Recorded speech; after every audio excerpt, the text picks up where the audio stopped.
There's sort of 4 secrets that could save almost every marriage. Okay, let's do it. Submission is not a one-way street. The happiest marriages are those in which men and women submit to each other. Well, I submit to you a lot and you don't even know. The most common thing that men get wrong is not trying to listen to understand. And that's a left brain, right brain thing. I realized that he was my idol. I was dependent completely on him for my happiness. The moment I said, no, you're going to number 2, God's going to be number 1. I felt like somebody had died. Our marriage changed completely. Hey guys, thank you so much for an amazing 2025. The show grew by leaps and bounds, and that's all because of you. And I couldn't have more fun creating this content for you. The quickest and easiest way to support this show is to hit that subscribe button. Did you know that over 60% of the people watching on YouTube aren't yet subscribed? So make sure you hit the subscribe button. Also, leave this video a like and a comment. I read all the comments. Also, we have our Patreon where you get access to ad-free episodes, behind-the-scenes access, and for new members in 2026, we have a special offering right now where you get to pick free merch of your choice if you become an annual member. So go check that out at patreon.com/Lila Rose Show. Arthur and Esther Brooks, welcome to the podcast. Thank you. I'm so glad you guys are here. Thanks for coming on. We're delighted to be here. Congratulations on the success of the show. Thank you. You're touching people all over the world. Thank you. It's been a true honor. And it's a huge honor to have you on. And I think we might be the first podcast to have you on as a couple. Yeah, I think so. Is this true? That's true. Podcast is the first one, but you have been in my show. We have a show in Guadalupe Radio, which is based here in Los Angeles. And I had Arthur a few times in Spanish. He speaks very good Spanish. Very good, so, yeah. Arthur Brooks. Hey, after 34 years with you, I mean, it's, I should have picked up something. No, yeah. When we got married in Spain, so he speaks We've been Spanish. going back and forth to Barcelona for decades. Amazing. Yeah. I'm a huge admirer of both of you. I first saw your work, one of your first books. I mean, you've written now, what is it? Over 10 books. What are you at now? 16. 16 books. Yeah. Amazing. Who's counting? I mean, Somebody has to Somebody's count. counting. 16 It's is like the amazing. lines on somebody's New York resume. Times bestsellers. And what is so striking about the two of you together is you're witnessing the beauty of marriage and the happiness that comes through marriage, as well as the life lived well. And so that's what I'm excited to explore today. Yeah. Your story, you have, I think, a talk you give together, falling in love and staying in love. Yeah. So we'll hear about that. And then just this huge body of work on happiness. Of course. I was on your website and I saw, I've already had seen this because everybody from the Dalai Lama to Oprah loves you, Arthur. And of course, you by extension, Esther. But Oprah saying that you taught her how to be happy. She's pretty good at it already, actually. I think she has a natural talent for it, but she was pretty interested in the intellectual basis for how we can get happier, because this is really, we all come out, happiness is a funny thing. We all have our natural tendency. We have a baseline. I actually have a test that we take, that people take on my website to find out kind of what their baseline is. And then what we want to do is understand that, find out what the big challenges are so that we can get happier. And that requires some understanding of science and changing habits, and that's really what my work is all about. And that's what she got interested in. That's what Oprah got interested in. So we wrote a book together about that, as a matter of fact. It's amazing. Yeah. The Harvard Happiness Study, which you've referenced, I know, a lot in your work. The Harvard Study of Adult Development. The Harvard right? Study of Adult Development, It's marriage, relationship, lifelong. Yeah. That is a huge secret. Yeah, it is. And so what you find is that when that study started in the late 1930s with students at Harvard College, which is the undergraduate part of Harvard University. And that wasn't very representative. That was, white men at Harvard. And so it was actually expanded to people who didn't go to college, and then it incorporated their spouses and children. So it became very representative. And now it's been going for 90 years. And so almost 90 years. And so that follows people all the way throughout their lives to see what predicts happiness and health in old age. In other words, it's kind of a crystal ball. What can you do when you're your age, or even our age, that will predict if you're 80 or 90 years old that you're going to be happy and healthy. Healthy and happy and well is what they call it. And there's 7 things that predict it. Some of them are pretty obvious: diet, exercise, smoking, drinking. In other words, non-smoking. Yeah, no, for sure. Don't it's smoke. like what they find Don't is smoke. Not smoking, obviously, because if you're a lifelong smoker, there's a 7 in 10 chance you're going to die of a smoking related illness, and that's not a happy way to go. You can't be very happy unless you're an incredibly unusual person if you're dying of emphysema. Drinking is neurotoxic and dangerous, and there's not.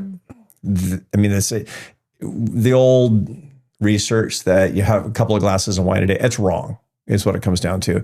And the number one predictor of your marriage melting down is misuse of substances, is in that study.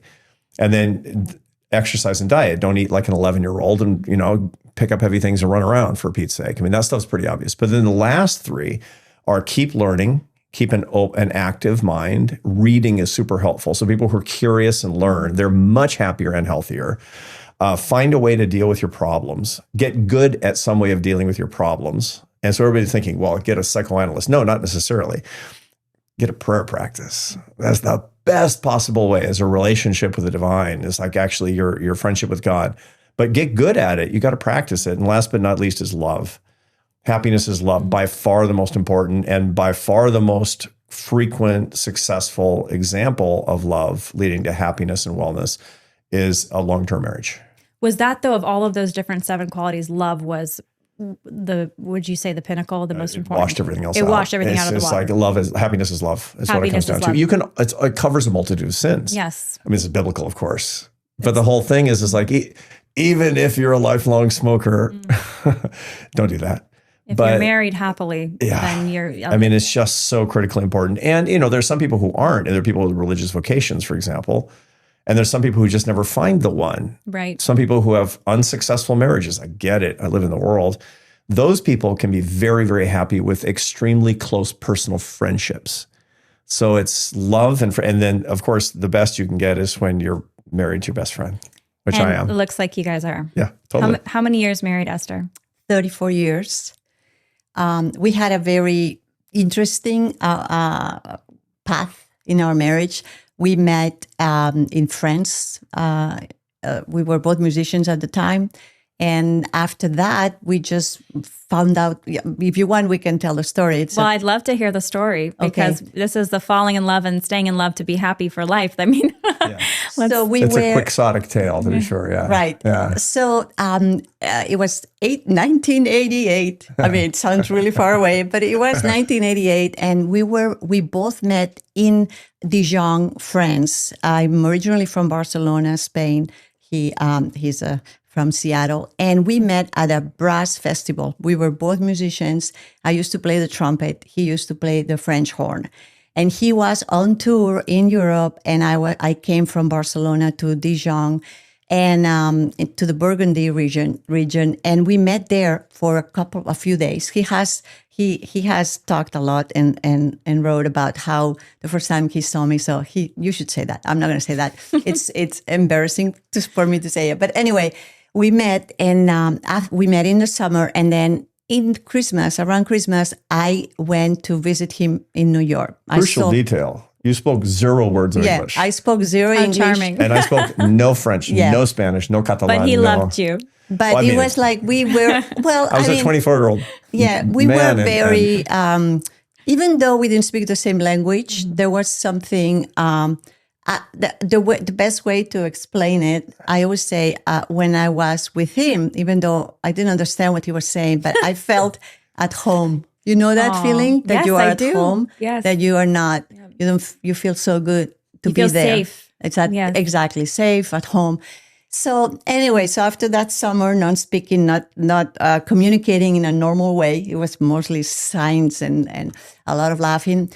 He went back to New York. I went back to Barcelona. But around Christmas time, I came to visit him in New York, and so we spent a week together or something. I have to say that we were not practicing at the time. So then, not practicing faith, not practicing our Catholic faith. We're certainly practicing music. We were practicing music, and then so after that Christmas together, I went back to Spain, and he found out that there was an opening for an orchestra in Barcelona, for the classical orchestra in Barcelona. It's called Orquestra Ciutat de Barcelona.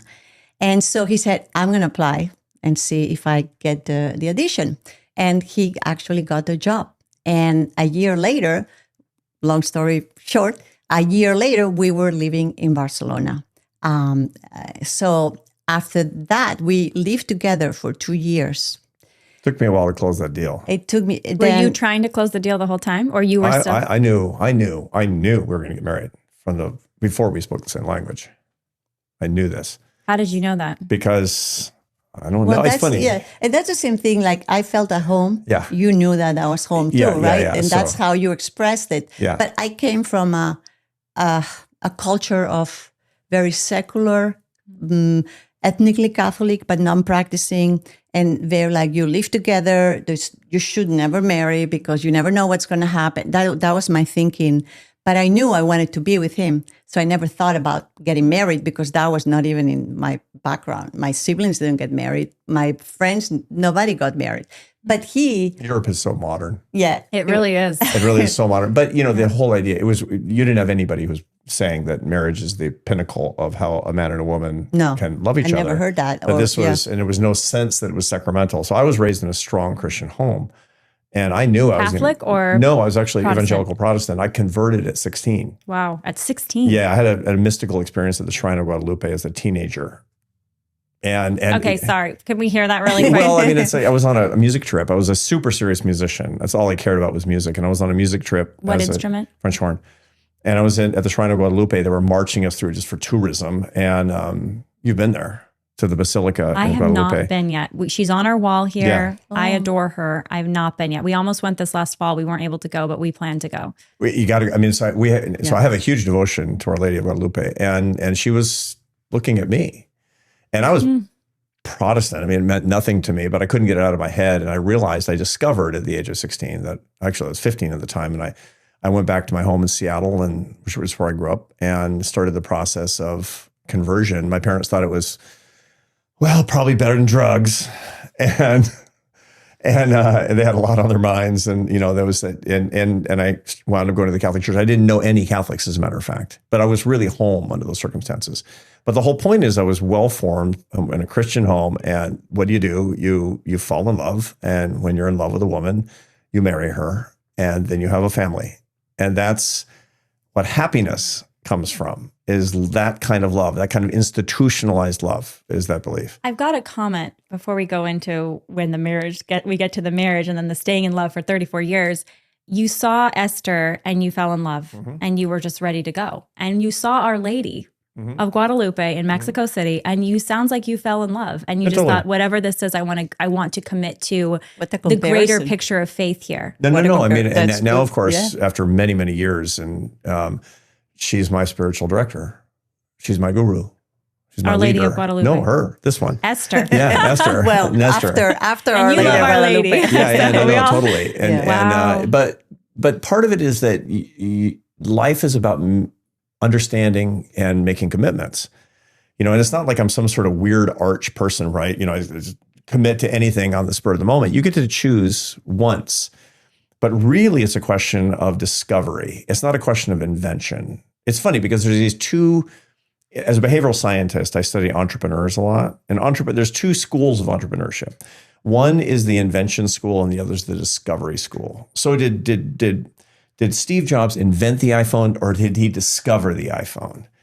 And I'm completely persuaded that entrepreneurship in the business of life is all about discovering the truth, because the truth is there. Now, part of that is because I'm a Christian. I believe that the truth is extant, that essence precedes existence. You exist, but you already had an essence because God has a plan for your life. And your job is to discover it. That's the joy, that's the journey, that's the adventure, that's life itself. And so I've gone through life with this idea that I'm discovering this thing. And if you're waiting to discover something, I mean, Lewis and Clark knew it was the Pacific Ocean. Right. And when I saw her, it's like, I went home after that week in Dijon, I said, Dad, I called my dad. I was like, I met the woman I think I'm going to marry. He says, great. I want to meet her. I said, well, I got some problems. I got some problems. She doesn't speak English. She doesn't live in the United States, and she doesn't know this, nor am I sure she believes in marriage. And so it was a project. Let's just say it was a project. Okay. I want to explore the project, but I've got to ask, this whole idea of knowing through discovery, and first you're open to the discovery, you're kind of primed. You have to, it sounds like part of it, you were primed for the discovery in Mexico City because you were already formed and inculcated in this Christian home. Not that God couldn't obviously give us, any moment of revelation, because God can do that at any moment. Redirect us for sure. But grace builds on nature. So Right. you were already sort of formed to perceive the spiritual things as a good and see in the eyes of Our Lady something deeper to bring you even closer to Jesus Christ, her son, right? Similarly with Esther, when you first saw her, you were already primed for marriage because of your faith, it sounds like. I knew I was going to get married for sure. There was a 0% chance I was That's a going to very get married. good point. It's really hard to find good content to watch with my kids for when they are allowed to have screen time. I'm always on the lookout for low stimulating, story-driven, and values-based kids content. That's why I'm very excited about Brave Plus. Brave Plus is a new streaming platform with content that reinforces our values instead of undermining them.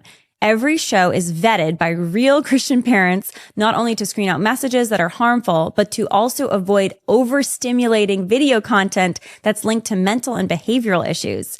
Brave Plus only accepts 1 in every 20 shows that they review. When you check it out, you'll find classics like Strawberry Shortcake, Babar, Paddington, as well as new shows like season 2 of Iggy and Mr. Kirk, starring Kirk Cameron. And right now, just for my listeners, you can try Brave Plus free for 7 days. Go to braveplus.com/Lila. That's braveplus.com/Lila for a free 7-day trial. It's a cruel irony that most diaper companies in America support pro-abortion groups.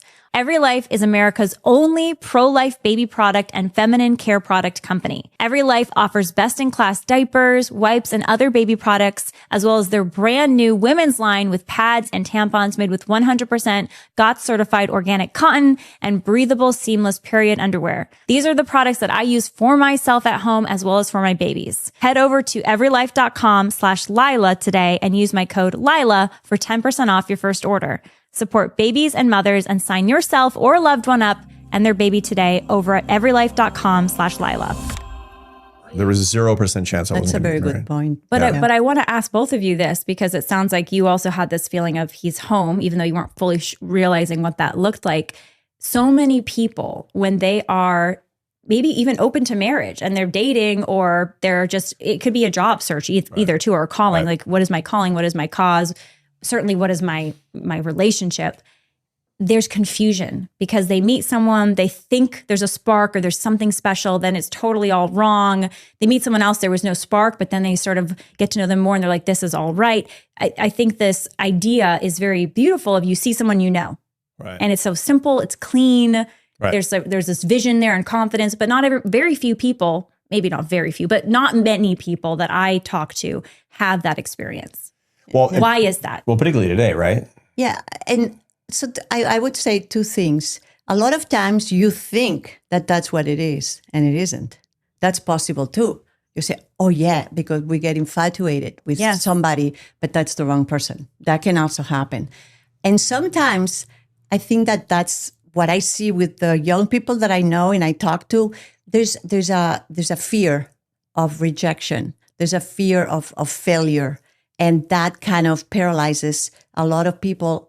Will you agree with me about just taking the risk, saying, no, I'm selling like I did. I'm selling my car and my trumpet, and I'm going to New York because I want to be home with this guy.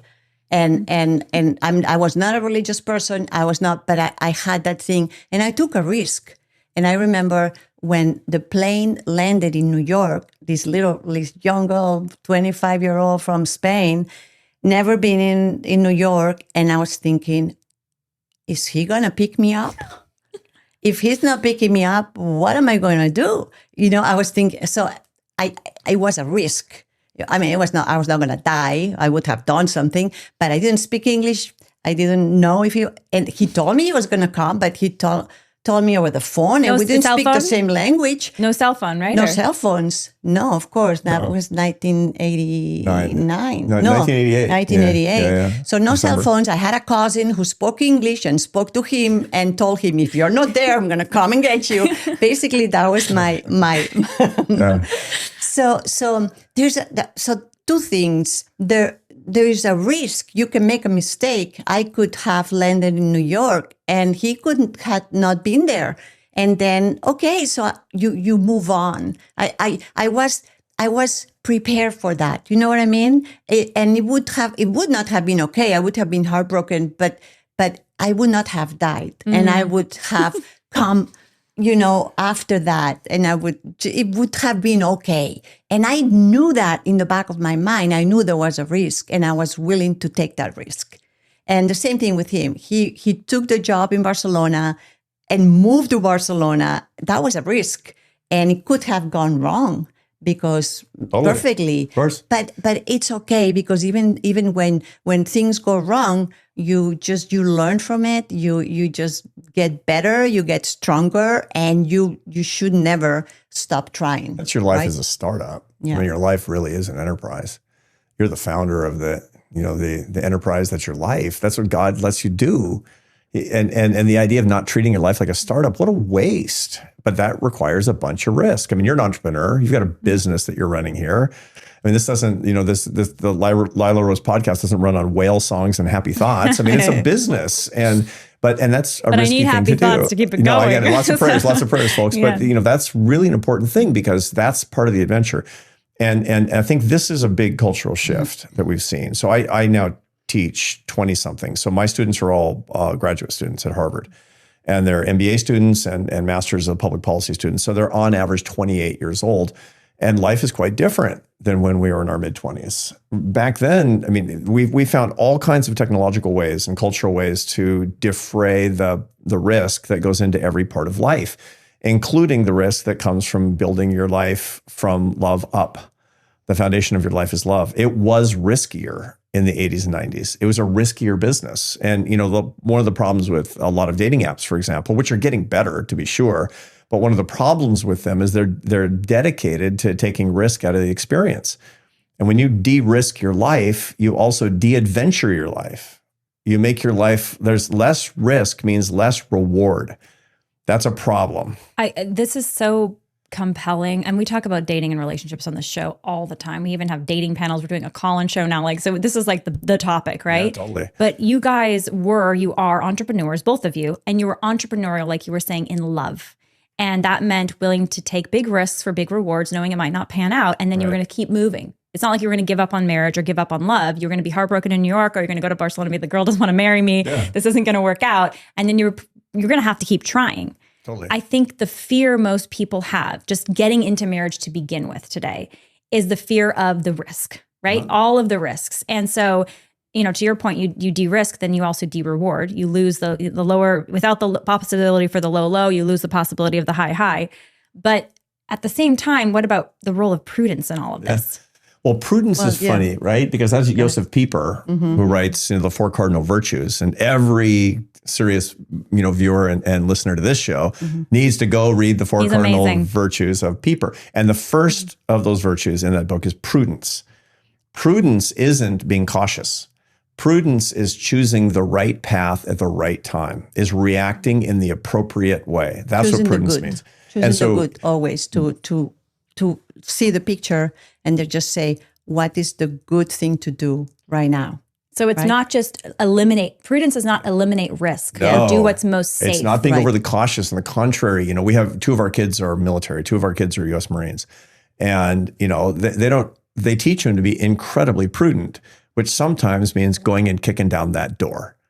That's the prudent thing to do when you're a Marine. Right? Because that's the appropriate thing to do. Prudence involves actions many times. It doesn't only involve inaction. So, when I met her, the prudent thing to do was to go all in. Yeah.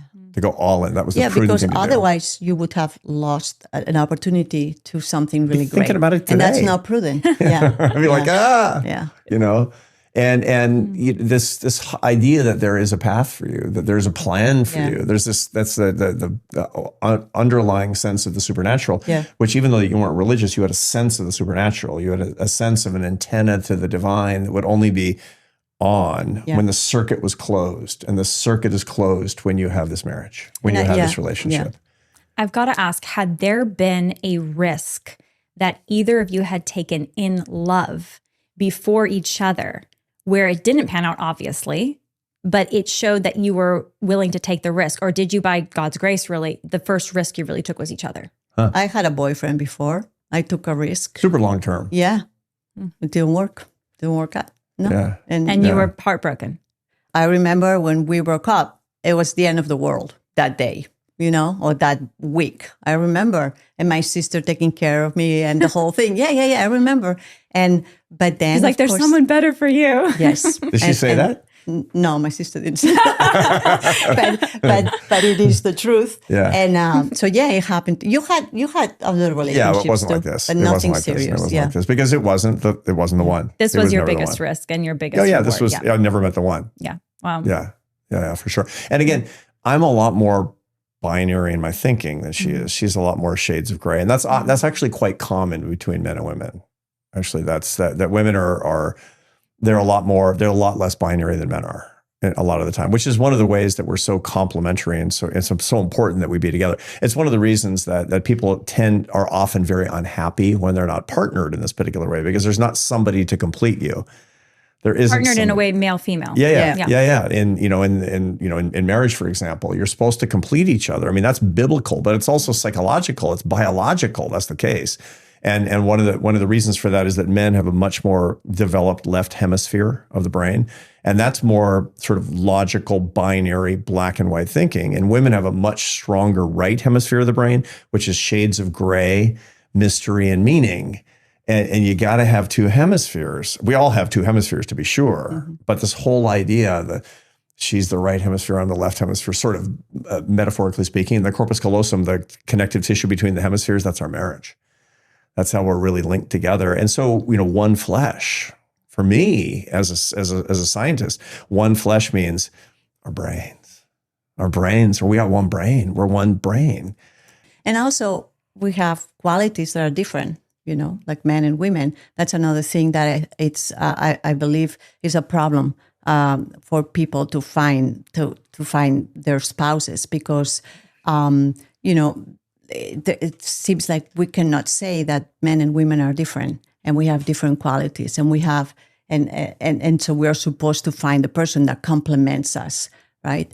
And in my case, in my generation, we were really brainwashed about women have to be like men and be less women, and motherhood is just a burden, and all these lies that we still keep telling girls. But deep down, I think people in my generation, we knew the truth. We were able to see the truth. We would see the truth in our families. We would see the truth in the culture. And I think more and more, you cannot see the truth in your families or in the culture, because nobody's telling you these things. And then there's a lot of frustration. Girls, women, when they get to a certain age and they realize, wait a second, I have this truth. I can understand this truth in me. Nobody has told me. But you were always super sensible, though. I have to say, you were a very sensible person. I mean, you lived in this kind of hardcore communist atheist culture, and which I was not down with. I was never down with that at all. But I remember you laughed at it. I mean, you followed a lot of that because fish is in water, right? Yeah. But you laughed at it. I remember you laughing at it, which gave me hope. It really gave me hope that whole time. By the way, when I was cutting corners, we were living together before we were married. And that's the thing, Lila. Here's the thing. I got to ask you a question. So here's the thing. Yeah, ask me. It's like, so we have this really super successful marriage. I mean, she's really the last person I lay my eyes on as I take my dying breath. I'm Don Quixote and she's Dulcinella. I mean, it's like, it's great. But we started off with a mistake, right? We started off by living together for 2 years.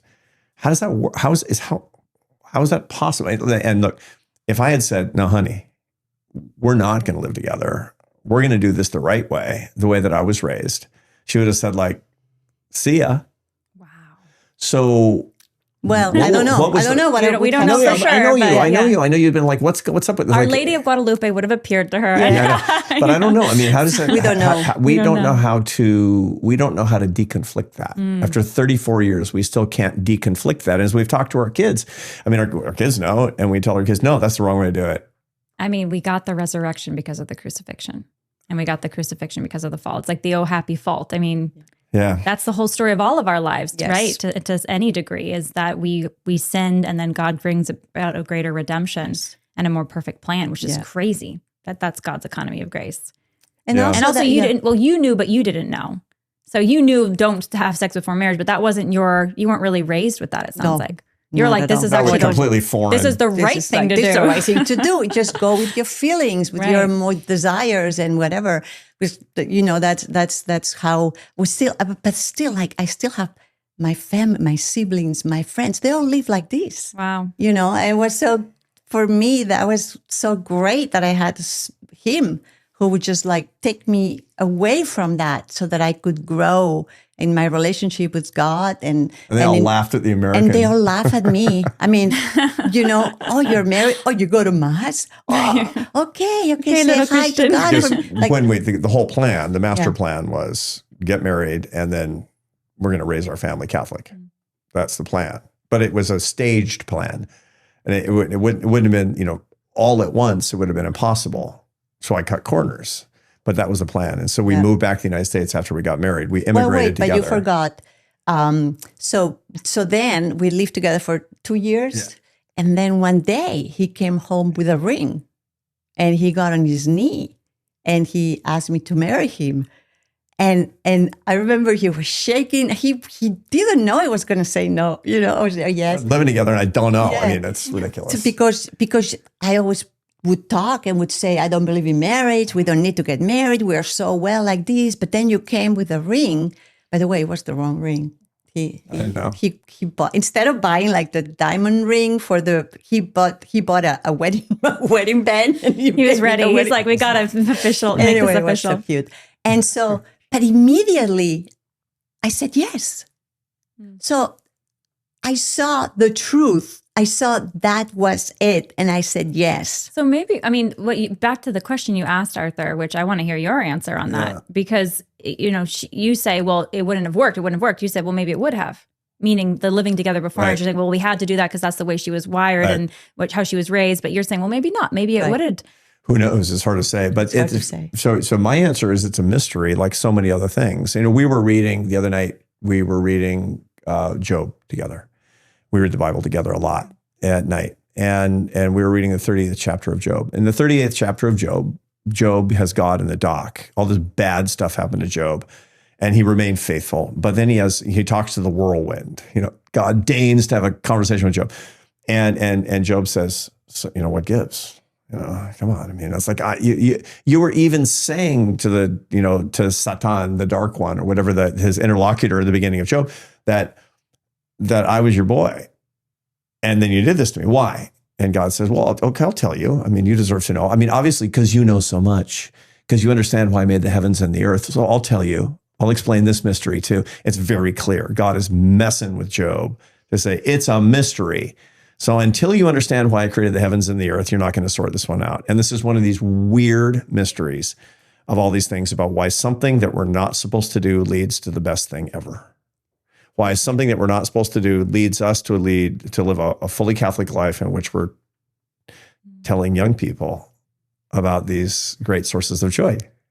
And also, God doesn't ask us to understand, but He's asked us to trust. And that's another thing we talk a lot about, that trust is such an important thing, especially in our relationship with God, of course, but also in marriage. That's another problem that I have a talk on submission and mutual submission in marriage and what does that look like, etc.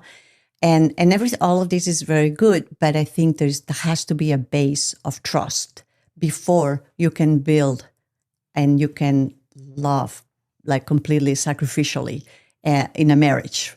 And of course, and with God, if we stop trusting, that's when we start controlling things. That's when we start eating from the forbidden tree. And that's when bad things start happening. So in our case, in your question, what would have happened if you had asked me before that and I had said no? We shouldn't even try to understand, because that's the way God let it happen. And I think one of the reasons is so that we can talk to younger people about marriage without being judgmental, without telling them we are so much better than you are because we did all the wrong things. And I think only that is worth just Probably. just we do pre-Cana now. Yeah, pretty having regularly. gone through this. 36 or 40 couples at a time. And, they're about 60% of them are living together. Yes. Yeah. I mean, they're there. And the reason that they're in pre-Cana is because they have to be or their priest won't marry them. Right. And it's a big retreat center, a Legionaries retreat center near where we live in Northern Virginia. And so they're packed in there and they're like, they're just gritting their teeth and getting it done. And we get up there and we say, look, we look like this really traditional Catholic couple. We've been together for a super long time and all is well. And we have kids, we have grandkids. And isn't that great? And we go to mass every week. We go to mass every day, right? But I got to tell you something, that a lot of you were living together and so were we. So you got to ask, what nerve? What gives them the right to actually stand up here and talk to us? And I say, well, there's a number of reasons. Number one, they asked us to. Number two, it doesn't matter where you start. What matters is where you wind up. And number three, we learned a lot over that particular experience that we want to talk to you about. And so we can share that. I think one of the reasons that now we're doing things together is because we have realized that people want to know. And it's not that we have a perfect marriage, because there's no perfect marriage. And we fight and we have discussions. Every day. Every day we have a fight. 10,000 fights. Yeah, it's like... She's Spanish. And she, it's a form of communication. I irritate him it's a form and of he love. irritates me. I mean, this is all... it's okay, but I think people want to hear, okay, so how do I do this? How do I get over these irritations and this lack of trust and this, what, how can I do this? And so that's one of the reasons that we start doing things together, because there are other reasons, because we see that there is really interest and people really want to know and want to hear, and maybe we can give something, because our beginnings were so messed up. And now we're still finding not the perfect, there's no such thing in this earth, but like as close as possible to the best that we can do in our lives here. And so this is so important that it started with a weakness, with something broken, something wrong, and it's progressing. And we could say we're getting better and happier, right? Because it's not, it's not completely perfect. It can never be perfect until, we are in heaven. Right. So, yeah. Looking for perfection, looking for happiness, some endpoint of happiness, is bad religion. The reason that we want happiness but can't get it is because we're made on earth to get to heaven. And that there is an ultimate point of happiness where there is bliss that's unending, where there's joy that doesn't stop, and that's heaven. And the fact that we want that on earth is the hunger that shows us, that reveals to us the existence of that. So you want a perfect marriage, but you're not going to get it. The whole point is that you're trying to get to heaven. That's your struggle to get to heaven right there. It's evidence that it's true.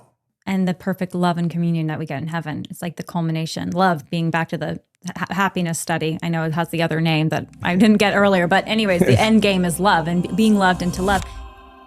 Figuring out the right daily nutrition can feel overwhelming, but one thing that I consistently rely on are the supplements from WeHeartNutrition.com.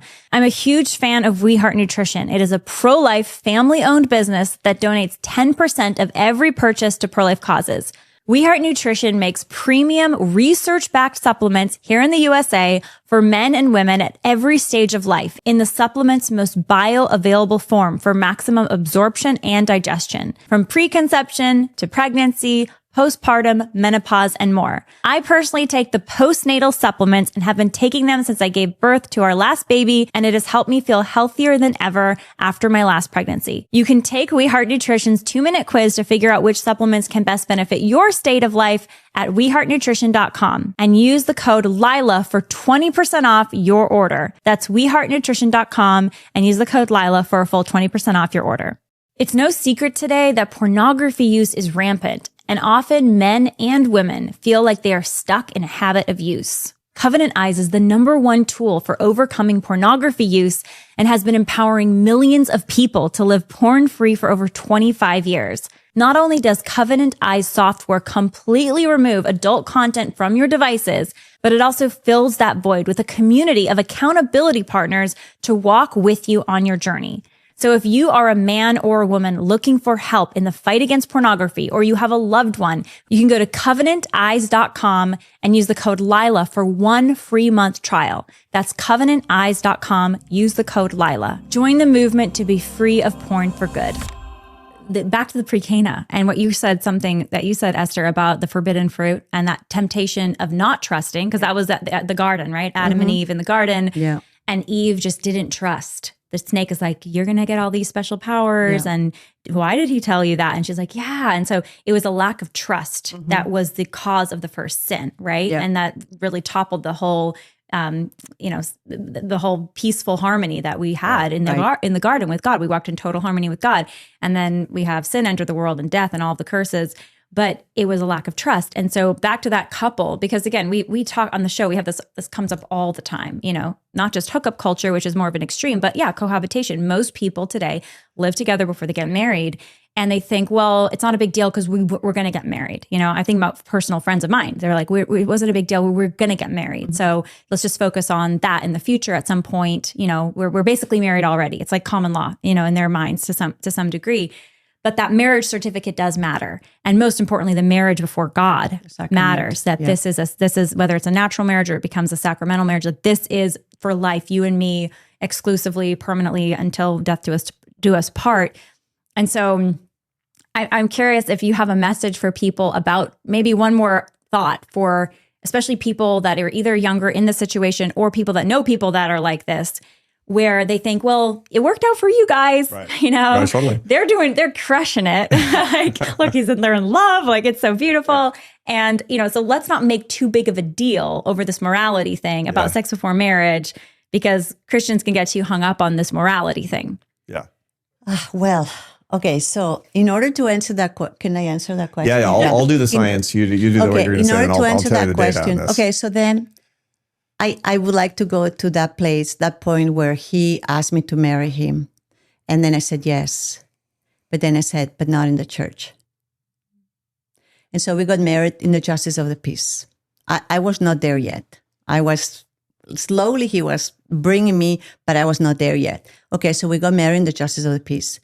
And it took us 18 years after that for us to get married in the church. So it was a long process. But what happened? I mean, I had to, it had to happen, but it was very long. You wish it had not been so long. But what happened is that, how can I summarize this whole thing? There was a point in my life that I realized that in order for me to really love my husband or anybody, really true love, sacrificial love, I had to let God into our marriage. I had to open the doors to the divine, so the source of love. So that, and when I did that, my love became, instead of being a human love, selfish, needy, it became divine. It became pure love, sacrificial, to the point of that he could do bad things to me, but I would not stop loving him. And most importantly, I haven't done bad things. Well, yeah, you're pretty good. But anyway, I'm not going to say the bad annoying. She's not going to tell everyone what the thing is. But like most bank robber or something. Yeah. Most importantly, what was I going to say? Oh, yeah. Most importantly, that I realized that he was my God. He was my idol. I was dependent completely on him for my happiness. So, and if he didn't give me exactly what I needed in every exact moment, I was unhappy. And I was so needy, and it was so like, it was very selfish. The moment I said, no, you're going to number 2, and God's going to be number 1. God's going to be my number 1 love. Our marriage changed completely. And that's what I tell people that are not married.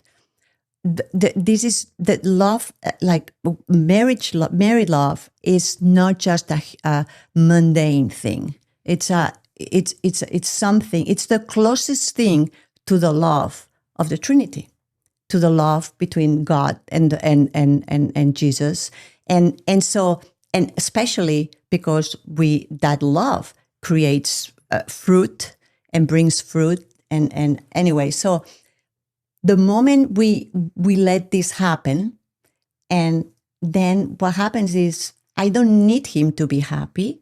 I have a relationship with God so that I can make him happy with my love. Or better said, so that I can love him in a non-selfish way.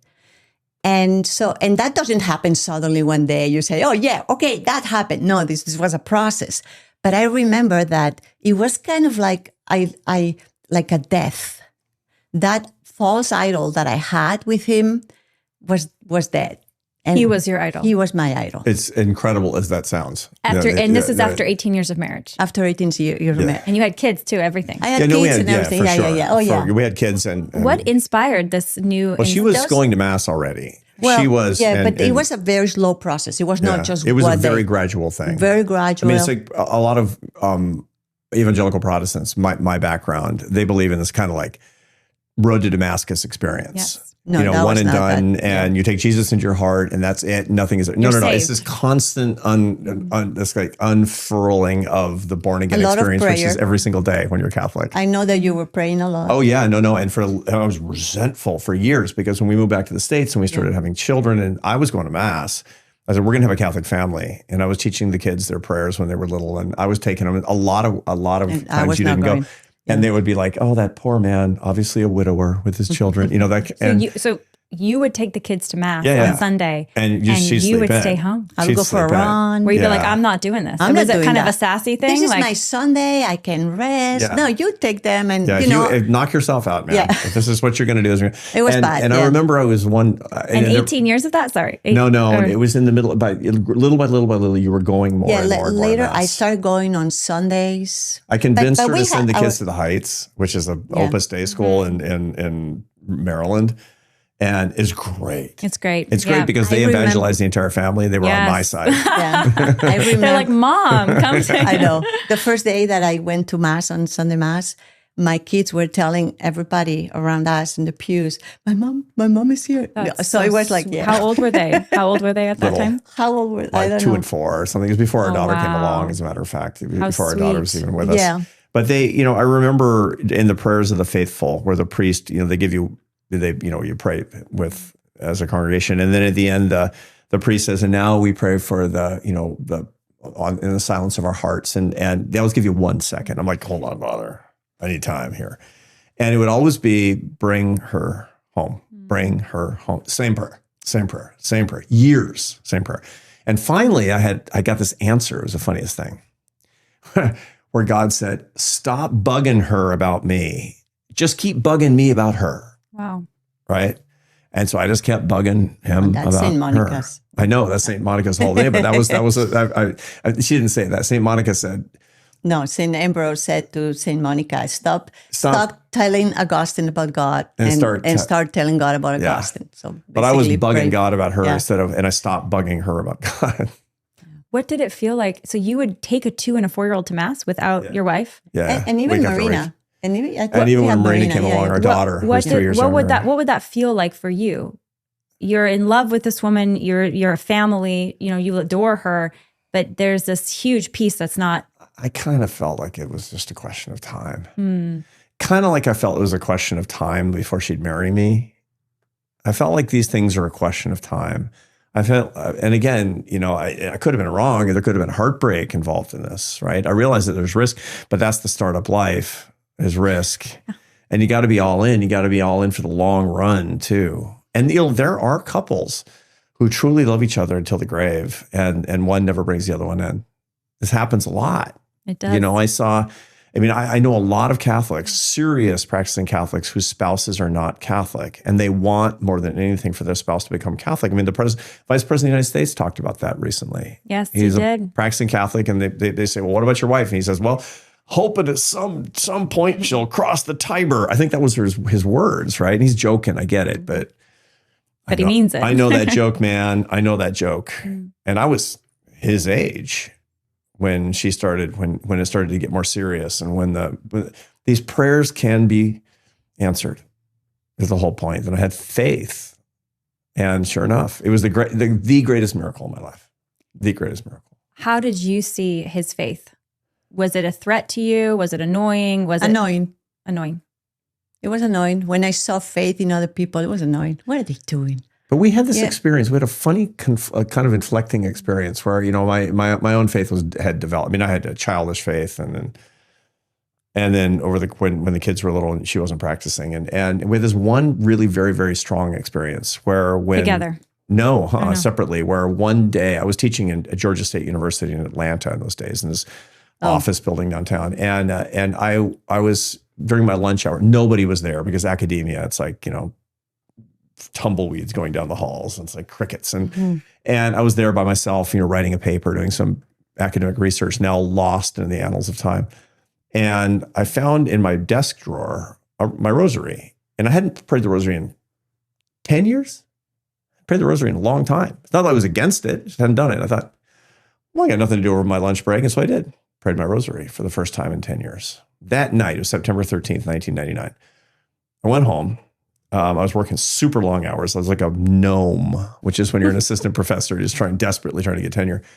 And I went home, and we were living on a third floor condominium in Atlanta, and it was a hot day. It was in September, and we had the windows open because our air conditioner had broken. And our 16-month-year-old fell out the window from the third floor, and he fractured his skull in a lot of places, and that was the day I had prayed the rosary, and on that, and they were she was in the ambulance with him, and I was behind him. We thought he was going to die, and I kept praying the rosary all the way to the hospital. I picked it up again, And we got to the hospital, and the pediatric neurosurgeon looking at us says, "We don't know. I mean, it's not good. It's not good. I mean, it's like 5 fractured. I mean, it was horrible, and it was in intensive care, and They were interrogating us. they're asking us, "How did your son fall out the window? Did you throw him out the window?" I mean, it's just awful. And he lived that night, and that next morning, the pediatric neurosurgeon was a guy from India. He said, "This is a miracle." He wasn't a Christian guy. He says, "This is a miracle." Those were his words. That he survived the night. He survived the night. Even just the night. And now, how old is he? Well, he's 27. He's 27, has 2 kids. And I asked Dr. Narayan was his name. I said, "Dr. Narayan, how will we know if it's going to be okay? Just brain damage. How are we going to know?" He said, "Well, probably when you see his SATs." In other words, you don't know. And he's a weird dude. I mean, he is a weird dude, I have to say, but not because of that. And that was another miracle, right? It was from Our Lady, Guadalupe, the Rosary. These are all from Our Lady. Every supernatural experience, every metaphysical experience, every cosmic weird thing. I'm a scientist. I'm not a superstitious guy. I'm not a sentimentalist at all. But these weird things have this common root in my life. And then that really stimulated you. We put up a crucifix. Yeah. I got that done. It's like, aha, right? Can I put up a crucifix now? I mean, It's like, at almost okay. the cost of the baby. What was that experience like for you? What was that feeling like? You're in an ambulance. You think your son might be dying. Well, I remember that day I prayed to God. He was in the car behind. I was in the ambulance. So I prayed. Desperate pray. Yeah. And, but that was not, because I always believed in God. What I was not ready to do is to practice a religion, is to be part of a church. That's what I was not ready to. That was the Catholicism in Spain is a complicated business. Yeah, Catholicism in Spain. Yeah, and that was the brainwash is the against religion and church and all that stuff. Not so much about having your own God. And over there, all my friends, my culture, we all believe in God. They're all spiritual, There you but go. not religious. But not religious. Exactly. And so that was me. So that day I prayed, of course, to God. But that was not my conversion to our church. It was the beginning. It helped. One of the things that was very hard for me, my conversion, is to understand the importance of the church. That the church is the actual body of Christ. And I didn't understand that until later on. And because that was something, that was a big obstacle for me to practice the church. Because I always associated the church with corruption in Middle Ages, whatever, in Spain, Civil War, all these ideas that so especially in Europe, you associate the church with right-wing fascism and all this kind. So that for me was an obstacle, always, always, always. So as the more I learned about the church, I ended up getting a master's degree in theology at the Augustine Institute. And one of the things that I learned there that I'm so happy is to love the church, to understand what the church is, to understand the need for the church in your conversion, in your practice of your faith, in your relationship with God. I didn't have that. So this tragic thing happened, which was not tragic at the end. All I did was to pray to God. It's like I don't know, a Mayan could be praying to God's son. You know what I mean? It's like, Jesus came later in my life. Did Jesus come before the church though?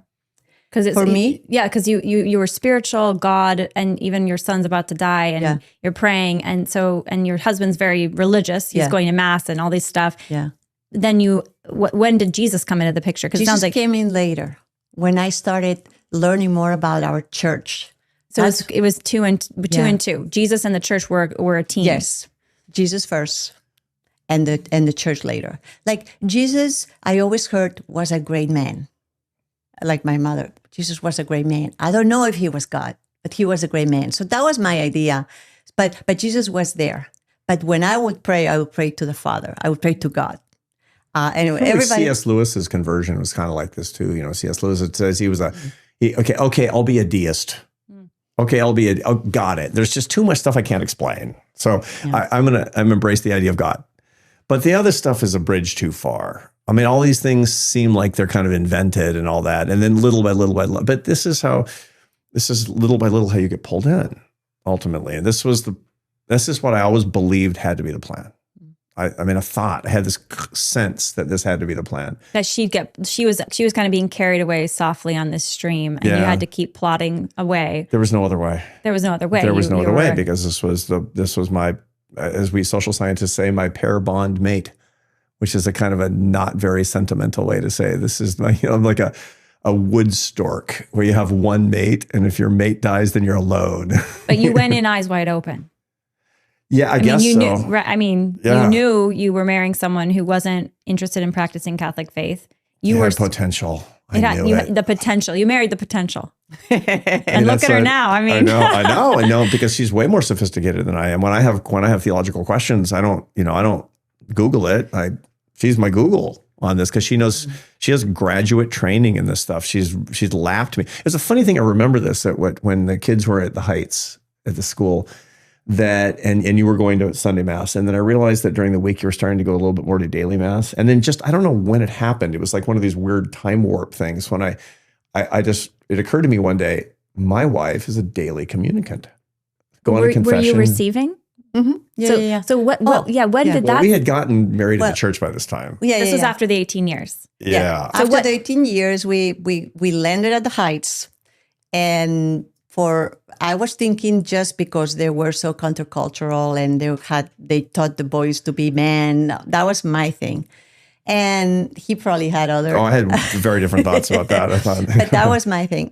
Actually, anyway, so. You didn't like that or you liked that? I loved it. I really believed in this, the philosophical and theological underpinnings of it, because I really believed that they were on my side to bring our family together. So you were doing the Heights in part for Esther. To try to get her more inculcated. It was mostly the reason we went to the Heights is because one of our boys was always punished in public schools. He was the guy who was like always in the principal's office because he was misbehaving so much. And somebody told us, "You need to go to the Heights. You guys are Catholic, so you can go to the Heights. They teach men they teach boys to be men." And anyway, so I thought, that's going to be good for my boys. So then that was my reason for going to the Heights. They would teach them to be real men.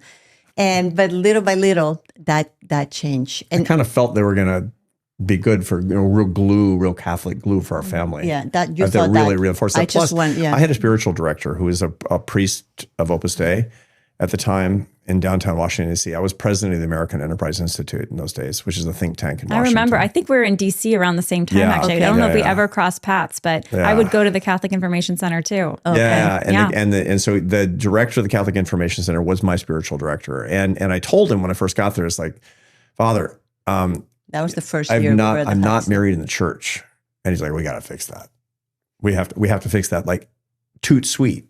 Right now, we got to get on this. And by that point, you were sympathetic to the idea. Yeah. Oh, yeah. It was like, okay, let's do that. Okay, let's and get married so in we the did. church, And yeah. so we surreptitiously, we didn't Saturday morning, and we went to St. Peter's on Capitol Hill, and we didn't have a witness. It was just Father Arnie Panula. And so we had another guy. priest, a parochial vicar there, and the cleaning lady were our two witnesses. We didn't tell our kids, so we kind of eloped, but without telling our kids. Why? They were little. Okay. And the whole, it wouldn't have been, Yeah. I mean, maybe it was complicated. They it know was now. complicated. Yeah. Yeah, it was complicated. They would not have understood. They were little. You were already married to them, so Yeah, yes. exactly. And we told them later when they were able to They laugh about it understand. now. That, yeah. And all our kids got, all our kids are. And we didn't need to have a big celebration. It was just us. We needed to do that. And that We went to an Indian restaurant for lunch afterward on the way home. yeah. But it was gradual for you, Esther. It sounds Very like gradual. so. There's not like the road to Damascus moment, or it was more just but you were open enough. The kids were going. He was practicing. You started to go more. You're in this Catholic school, Yeah. and before you know it, you're getting your master's Yeah.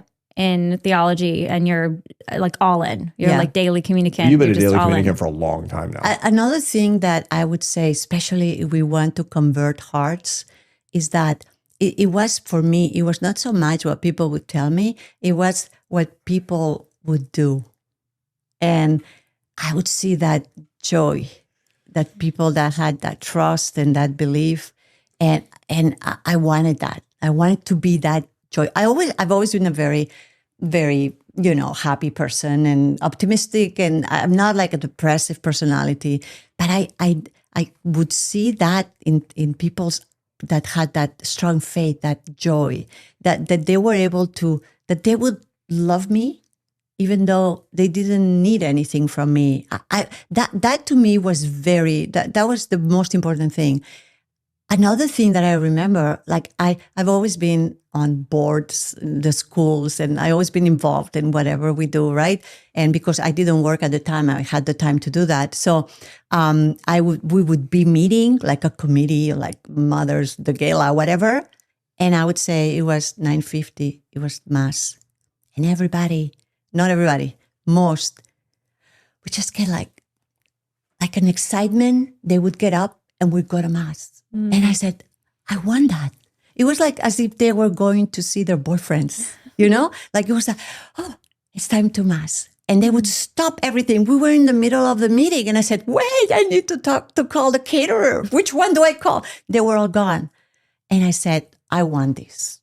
Whatever they have, I want to have more this. important than the caterer. Something more important than anything in this world. The ultimate meal is at mass, right? Yeah. So it was very gradual. I would see how people that with strong faith behave, which I had never seen in my life, by the way, because the Catholics that I would know were not very lukewarm. Yeah, lukewarm and not attractive. But that was so attractive to me, and especially there were a few people that just I want to have that, and so that was another thing. Arthur, did you ever have a Christmas morning feeling with her faith just blossoming, but it did it so slowly, it sounds like, though there wasn't necessarily a big moment? There were moments where we would do something for the first time, or the first time that we prayed the rosary as a family. Like, Yeah. this is what I've always wanted. And I knew this was something that I wanted. I mean, I envisioned that. This was a goal. I mean, I'm a very goal-oriented, very teleological person. And, goal orientation is characteristic of people who are sort of have an achievement mentality. And so this is one of the things. What's that? Would you say choleric? You're a choleric temperament? I'm a choleric, melancholic for sure. And happiness, by the way, is very hard for me. It's much easier for her than it is for me, which is why she doesn't study happiness. What's that? What did you ask? You're a sanguine temperament more naturally. Yeah. And so we complement each other. And we're both very high affect, which is to say that we both have salient, both negative and positive affect, mood, and, and these temperamental things make it. And that's one of the reasons that sometimes it can be daggers drawn, right? But we complement each other in these other particular ways. So I've always had. We're not like this. We're very equal there, so that's hard for us. Yeah, I think. Like the intensity. Yeah. High affect. High affect is and that's the functioning of the limbic system of the brain, where the console of tissue that produces emotion, which is between 2 and 40 million years ago. It's not exclusive to Homo sapiens, and you have emotions. You have 4 negative emotions: fear, anger, disgust, and sadness. And they're all an alarm system for things that you perceive below your level of awareness. You need them all or you'd be dead in a week. You need your negative emotions. Not everybody, however, has the same intensity of their negative and positive emotions. So a quarter of the population is above average on positive emotionality and above average on negative emotionality. That's called a high affect person. Together, both. Well, like both the high and the low high and low. And that's what's called the mad scientist affect profile. There's 3 others. There's high positive and low negative. That's the cheerleader. There's high negative and low positive. That's the poet. And there's low on both. That's the judge. And these affect profiles are really important for people to understand about each other. And they're really important to understand that the marriages that have the least conflict are complementary with respect to affect profiles. So if you got one mad scientist, which I'm like the maddest of the mad scientists, I'm at the 95th percentile in positive and the 90th percentile in negative. So I'm like, I feel everything. Does that correspond with neuroticism in ocean as well as openness in ocean, or not necessarily? Okay. Not necessarily. It can, because high negative affect typically will be above average in neuroticism as well. So I'm about the 40th percentile in neuroticism. So in ocean, super high in openness, high on conscientiousness, relatively high in agreeableness, 96th percentile in extroversion. Right. And so a lot of that goes into that mad scientist profile. And she's like more moderate in negative affect. She's slightly above average on negative affect, really high in positive affect. But the whole point is that we would have less conflict if she were a judge, which is low, to my high.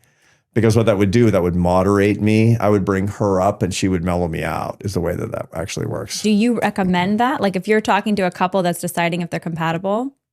I recommend falling in love and asking God if this is your person. All right, I like that. And then working it out.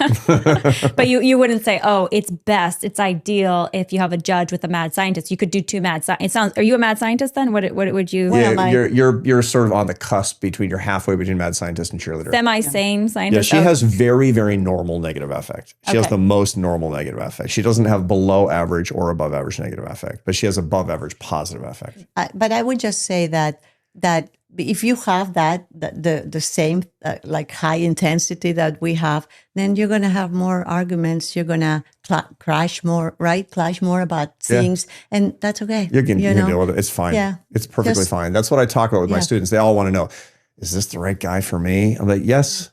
If this is the right person for you, it's the right person for you. Are you going to have challenges? Yep. Yeah.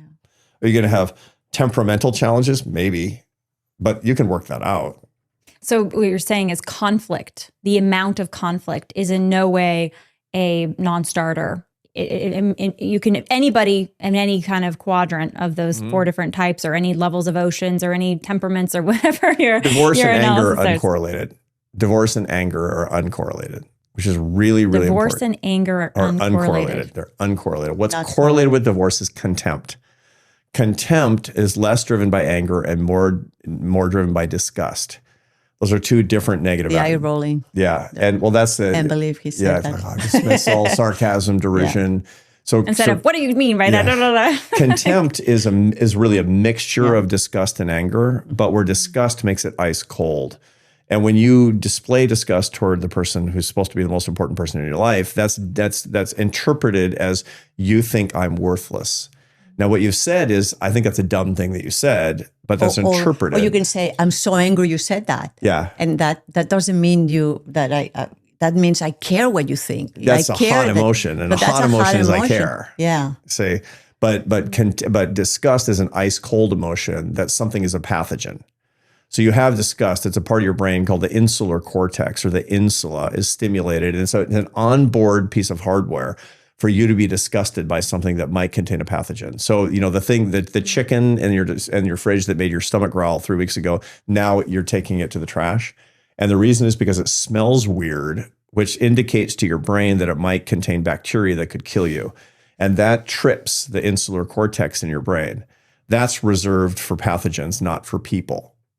So despotic rulers throughout history have tried to stimulate the insula in the brains of the public toward their fellow citizens by saying, so if you hear somebody on TV, a politician saying what they think is disgusting, they're trying to stimulate the insular cortex in the brains of the public. God forbid, they're subhuman. Yeah. They're a worm. They're for sure. Whatever dehumanizing term. I mean, that's Hutus contempt. had a word for Tutsis in the Rwandan genocide called cockroaches. Mm-hmm. Yep. The Nazis refer to the Jews as rats for precisely the reason they were trying to stimulate disgust. And disgust Instead will make of you panic. taking them by the shoulders, what do you mean you believe that? That's stupid. Again, not to say you should yell at someone and say you're stupid, but like man to man, woman to woman, like I care about you. You know better. Exactly. Like you could even have heavy conflict, but it doesn't have to include that contempt, Exactly. There's which is so nothing destructive. wrong with saying you're wrong, but there is something with getting angry. Yeah. But of course, you're not going to, that you have to be careful, because anger can be very destructive.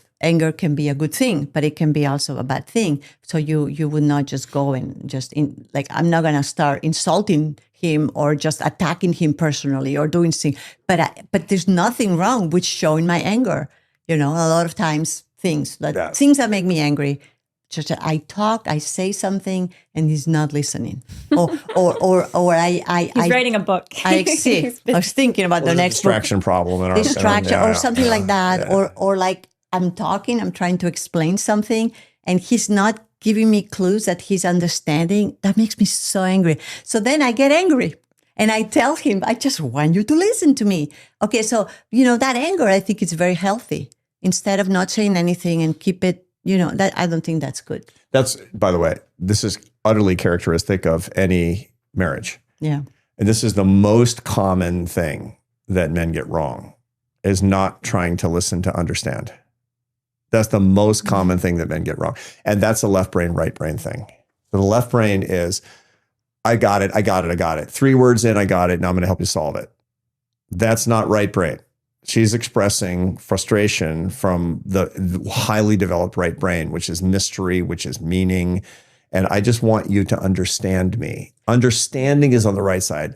Solutions are on the left side. And so and we do that with kids too, right? When they come to us and they say, oh, such and such told me that I don't want to play with me.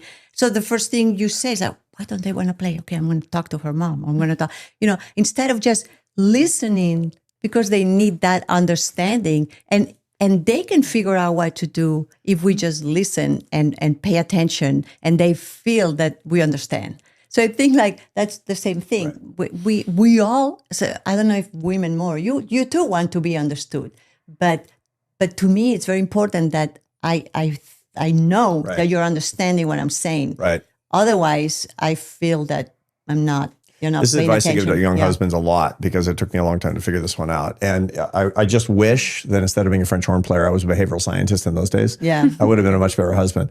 And there's another thing too, that women, we have a tendency, I put myself in that, of wanting our husbands to be something they're not. And so instead of just trying to know them and to love what they are, we're just trying to make them into something else, into that perfect ideal. Why are women into that? We're very controlling, right? I mean, I don't know all the women, but I know I am. And I've been doing this my whole life. And that's one of the things that I learned. It's why is it so feminine, though, that desire? It's because that's such a feminine thing. We have expectations. It's usually expectations, right? Yeah. This idea of what we want, and we don't have it, and then we just, and there's then there's the nagging and the judgment and the contempt. God forbid that comes in, and then it's probably game over. Like you're saying, divorce, number one cause is contempt. It's very easy. But I'm just I'm curious your view on the theology, and maybe you have the, I've got physiology on that. I have ideas, but I want to hear it. Yeah. You have the data. Yeah. But I would only say now as an older woman that I've done so many times that try to control and try to change. And instead of like, okay, so we're talking about something and he has an opinion, a strong opinion about something, but I have another one and I want to change his opinion. So I keep talking and telling him how and blah, blah, blah. And I've discovered that if I just say, okay, this not right now, I'm just going to listen to his idea and I'm going to, with my free will, I'm deciding to go with what he says. That's submission. Well, that's submission. But not only is submission, that's freedom. Because freedom is to choose the good, right? Not just to choose what you desire, what your passions are telling you, but it's like the good. So I choose the good. I say, with my free will, decide to go along with what you're saying. It's very hard to do that. I'm not saying I'm doing this or that, but the few times that I've done that, I experience happiness because it's a sense of freedom that you don't have when you go along with your desires, with your ideas, with your whatever opinions about things. And I discovered that later in our marriage, and it has made a difference. First of all, in me when I do that, but in him, because I am respecting him and his opinion without putting, I'm not questioning anything that he's saying. I'm not saying that we have to say yes to everything, but the times that if we stop, we think, we listen, and we say, okay, let's go along with that freely, not because he's like making it happen, but me freely choose, is showing that I trust him, is showing that I respect him. I'm exercising my free will, and I'm a lot happier. And by the way, this is the same for me. That submission is a two-way street. The submission is not a one-way street. And the happiest marriages are those in which men and women submit to each other. There are a lot of times when it's absolutely the case that life is better, you're happier, I'm happier when I don't have to be right. When even if I have a difference of opinion, I just decide that I don't have to be right, which is exactly the point that you're making. And mutual submission. It shows, you're showing me that you love me when you do that. Now, it's not this is not to say that men and women need the same things, because men and women need different things. And this is objectively the case. There's a huge body of evolutionary psychology on this. There's a guy at University of Texas at Austin named David Buss, and he has a wonderful book called The Evolution of Desire. And it talks about how men and women desire and live together happily or in conflict with each other. It's the one book I would give to people in their 20s. It's not a religious book at all. It's not a Catholic book. It's just, it could be actually interpreted quite the contrary. It's the natural order. It's just evolution. Yep. And he talks about how, our brains were fully developed about 250,000 years ago at the beginning of the Pleistocene period. And we were living in bands. The entire, human race, Homo sapiens, were living in bands of 30 to 50 kin-based individuals. That's how we lived. And everything was about being with your kin, not getting thrown out of your tribe, making sure that you could reproduce, that you could pass on your genes, that you could survive another day. And that describes a lot of why we do what we do, including why we mate, why we, act the way that we do toward each other. Now, that's not incompatible with Christian faith to me at all. On the contrary, God created science. I believe in God so much more deeply the more I learn about science. I'm more in awe of the creation. But it also shows that you make a big mistake in modern life when you say that men and women are the same and they want and need the same thing. And I'll give you an example of this. Everything is, we must respect each other as husbands and wives. That's table stakes, and St. Paul talks about that. But beyond that, women and men have one primary need that we actually see in this literature that manifests itself in the following way. Women require to be happy in a marriage adoration. And that means basically the husband is in not so many words saying, I would fight a tiger for you with my hands and only you. And the husband, the big thing he needs is admiration. He needs admiration from her. And that means Sweetie, that tiger is so big. that you fought it, or that gazelle You're that you so dragged strong. into the cave. That was the biggest gazelle anybody's ever dragged into this cave. And that's going to feed our family for 2 weeks. You really are big and strong, and you got blood on the cave floor again. That's what I would say. Well, no, right? this is I mean, we're no, humans. like, We're humans. My impulse would be like, oh, what are you doing, right? And the evolution of this is obvious. I mean, the whole point is that women have a huge investment in family life that men evolutionarily didn't. We should, but we don't. In our animal impulses versus our moral aspirations, women have more of an investment in this. And so the result is you need a man who adores you and who shows commitment. Otherwise, your needs can't be met. And a man needs to know that he's raising his own offspring and that there's admiration for what he's actually doing so that he has the incentive to continue to provide in this particular way. It's a beautiful sort of complementarity, exactly what we're talking about here. And what you see in marriages that are failing is that there's a lack of admiration on her part and a lack of adoration on his part, and that actually feeds on each other.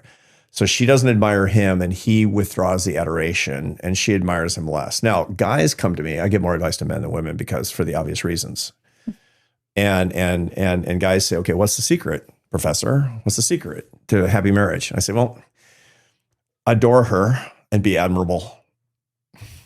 And he's like, well, what if I don't feel adoration? I said, that's not what I said.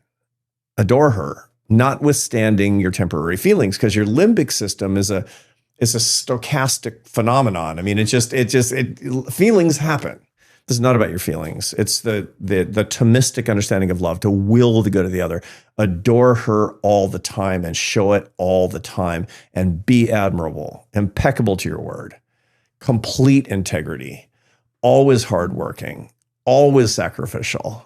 That's what it means to be a good man. And then you will be admired. Then you deserve to be admired. So deserve admiration and always give adoration. And for women, deserve admiration. Deserve adoration. Be adorable. Be adorable. I mean, and that doesn't mean like be cute. That means be virtuous, be good, do the good things always, look for his good. And also make sure that you respect and admire. But what if the husband isn't admirable? Can you admire somebody who's not objectively admirable? Can you adore someone who's not adorable? I think in a way, right? the latter Two-way is more street. possible because and I think to love is a conscious act. Yeah, but also if he adores me, I'm going to want to be more adorable. If he doesn't adore me, I'm going to start feeling bad, confrontational, like not loved. But if I see adoration, look, if I come into a room and he doesn't, like, let's say I come from the street now and he's here and he doesn't look at me and shows me that he adores me, I immediately put a wall, like a coldness I let between. It's silly, but I've noticed through the years. Yeah. Right? Yeah. No, I'm nice. I'm not going to be like, oh, get out of here. No, I'm nice. Yeah. But you're not connected. But we're not connecting. Yeah. We're not, I don't feel that thing. It's the look. It's the look. It's it's you and only you. If he gives a talk and I'm in the audience, right? And right after or a little bit after, I don't say, that's really good. Good job. Boom. Same thing. It's so pathetic. Why? It's so pathetic. No, but why is that? Because why is it so important for me to respect you? Because that's how you feel loved by me, by that respect. And why is it so important for me? Because that's how I feel loved, that I want to be seen. I want, it's always like, I think we want to be understood. I want to be like, you want to be known. Known, not understood. Known. Yeah, understand. No. So, and if we don't get that, we don't feel loved. I know. It's so a week from now, we're taping this before the Seek conference, which is the great big, you've got a big speech coming up. And so I'm going to do a keynote at the Seek conference for 18,000 You better Catholic smile at him after. missionaries, but there's only one person in that audience. And it's a talk I've never given before on the sacredness of suffering. And I'm very nervous about it because I've never given a talk before. And I never give a talk for the first time. I mean, I give 150 speeches a year. And they're really, really, really super prepared. But this was a bespoke talk that they asked me to give. And I'm really nervous about it. But there's only one person that's going to be in that audience for me. Only one. And I'm kind of setting you up here. But that doesn't mean that I don't care if he doesn't respect me. That's not what it means. But it means that this is like very important. It's like top of the list. If you do these things and you pay attention to these things in your relationship, things are going to be a lot better than if you don't pay attention to these important things. So this is such a hot button topic. When we've had these gurus on the show, some of them just amazing, who come from different schools of thought, but they all say similar things, which is admiration, adoration, respect, love, affection, however we want to, adoration, however we want to use the different words.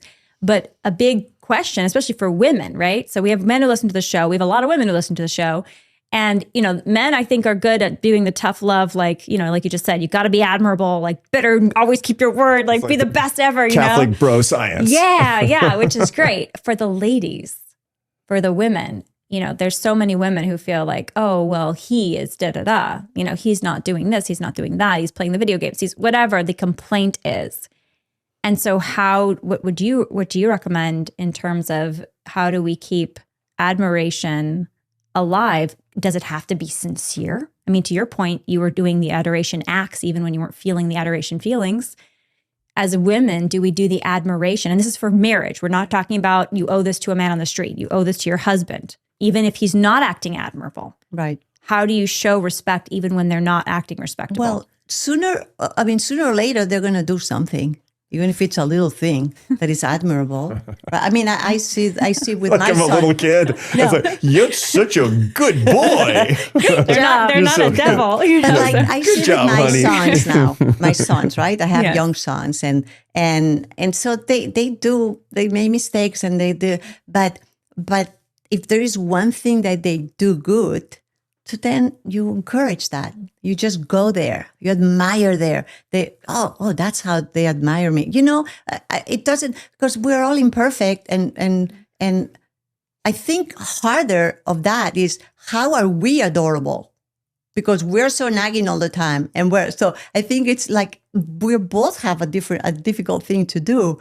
So with men, and if you're in a marriage, hopefully your husband is a good husband. So I'm sure you can find something to admire and to respect of your husband. And if you are a wife, so then you have to, that's harder to understand in this culture today. To be virtuous, it's not a cool thing, because people, when you say, oh, you have to be virtuous, it sounds like, oh no, we are free women, independent, and we just want to be like men, and virtuous, what is that? I don't want to be virtuous. I want to be successful and powerful and all that stuff. I think that's harder to be adorable in this way than for finding something in a guy that is admirable. I think we don't know guys. We don't know how they think, and what. They're being guys, and we think that that's bad because they are loud, or because they are too, strong, and they do things and they're not delicate in this. But that's how they are. And a lot of times, we don't know them, and then we cannot love them if we don't know them. We cannot love them well. Through the years, I learned more and more about him and his manliness. And I wish I had known before that silent, when I feel he's not listening to me, that's just part of who he is. He's thinking about his work, so that, I'm not trying to be dramatic, but he's, providing for us because he's thinking about his success and all these, things. And I just want him to pay attention to me. Like, it's so like nagging, right? It's not. So I think that it's more about knowing what he really is and not trying to change. He's that. Okay, So anyway, and interpretation, right? Because you're saying like, and this is, I hear this all the time for on the show, friends, it's just like the female experience in a marriage or a relationship. You're not giving me what I want or need. I feel, where's my adoration? Where's the connect? We're always wanting connection. We're wired for connectivity. Yeah. Men are too, but it's a little bit different. Because he's seeing this kind of larger landscape of provision. Yeah. He's on that track. And so we are interpreting his his external focus really on other things as a lack of interest, when really he's actually scanning the environment for threat. He's trying to provide. He's doing all of the man things that are so hardwired into him. And we've had, I think it was Allison Armstrong on the show, who is such a fun and fascinating lady and so lovely in her advice that she gives. But she was just talking about how if you can ask the question when they're ready to hear it, because they might be busy doing their provision or their compartmentalization or whatever they're doing, but say, what is it? Ask him questions about what is driving him, motivating him, and not interrupt him, not try to oh, me too. Let him just have his open channel. Yeah. It would be you would be amazed the wells, the depth of the wells that is in a man, in any man. Yes. But we maybe never even hear them as a woman because we're so focused on telling them what to do or what they're not doing or what we would like them to do or things like that. It's not so bad, by the way. It's not so bad. It's not so bad. It's mostly awesome. It's mostly awesome? She is. It's almost as it's making you make it sound like you've been not understanding me for decades or something. On the contrary, no. But I make mistakes like these, and I think they're common, and it's good to realize those things so that you can improve. Right. But like one of the latest things that I know is like I need to learn more how to know you better, not just how to change you into what I want. I think that's, for me, has been very important. Not to get so irritated if you are not listening to me, because like you say, you're thinking about something else. That doesn't mean you are not here for me, that you're not loving me or something like that. And I can do better. It's interesting that there's these papers that show that men, for example, they have, when men have that kind of that gaze, the thing that men do, right? This actually comes from scanning the environment. So defocusing so that movement on the horizon will get your attention. That's what men are doing. And what men can't do very well is find something in the fridge. So they're not very good at seeing something that's right in front of you, but they're really good at seeing movement from far away. That's evolved. And that is a sort of a metaphor for a lot of the stuff that we're talking about here. Life and how life for a man. I'm 61 years old. It's not like I have to provide for 9 little kids. On the contrary, I'm setting up college accounts for my grandchildren at this point. I'm pretty much I've done what I'm supposed to do on this earth, but still I'm scanning the horizon.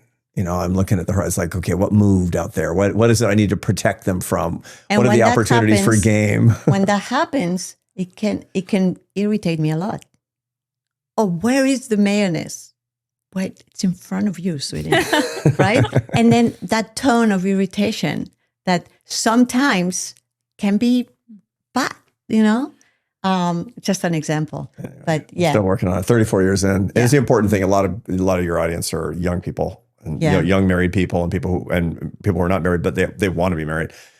This is a lifelong quest, and the whole point is that's the adventure. Another mistake that a lot of couples make is thinking that their conflict and the anxiety they have about their relationship and all that's somehow evidence of a problem. It's not. It's evidence that you're alive and that you're two human beings getting better at knowing each other and loving each other and going toward heaven together. That's evidence. If you're not suffering, it means you're already dead. How much conflict is too much conflict in a marriage? That's a question that really depends, and that's an empirical question among other things, right? So that's a philosophical question, but it's an empirical question as well. And what you find is that really very much depends on the couple. So if you've got two mad scientists that are married to each other, you're going to have a lot of conflict, and that's not a problem. It depends on how good you are at conflict. You need conflict technique is what it comes down to. Yeah, and a lot, sometimes like we fight or we have arguments about things, and I go like, oh.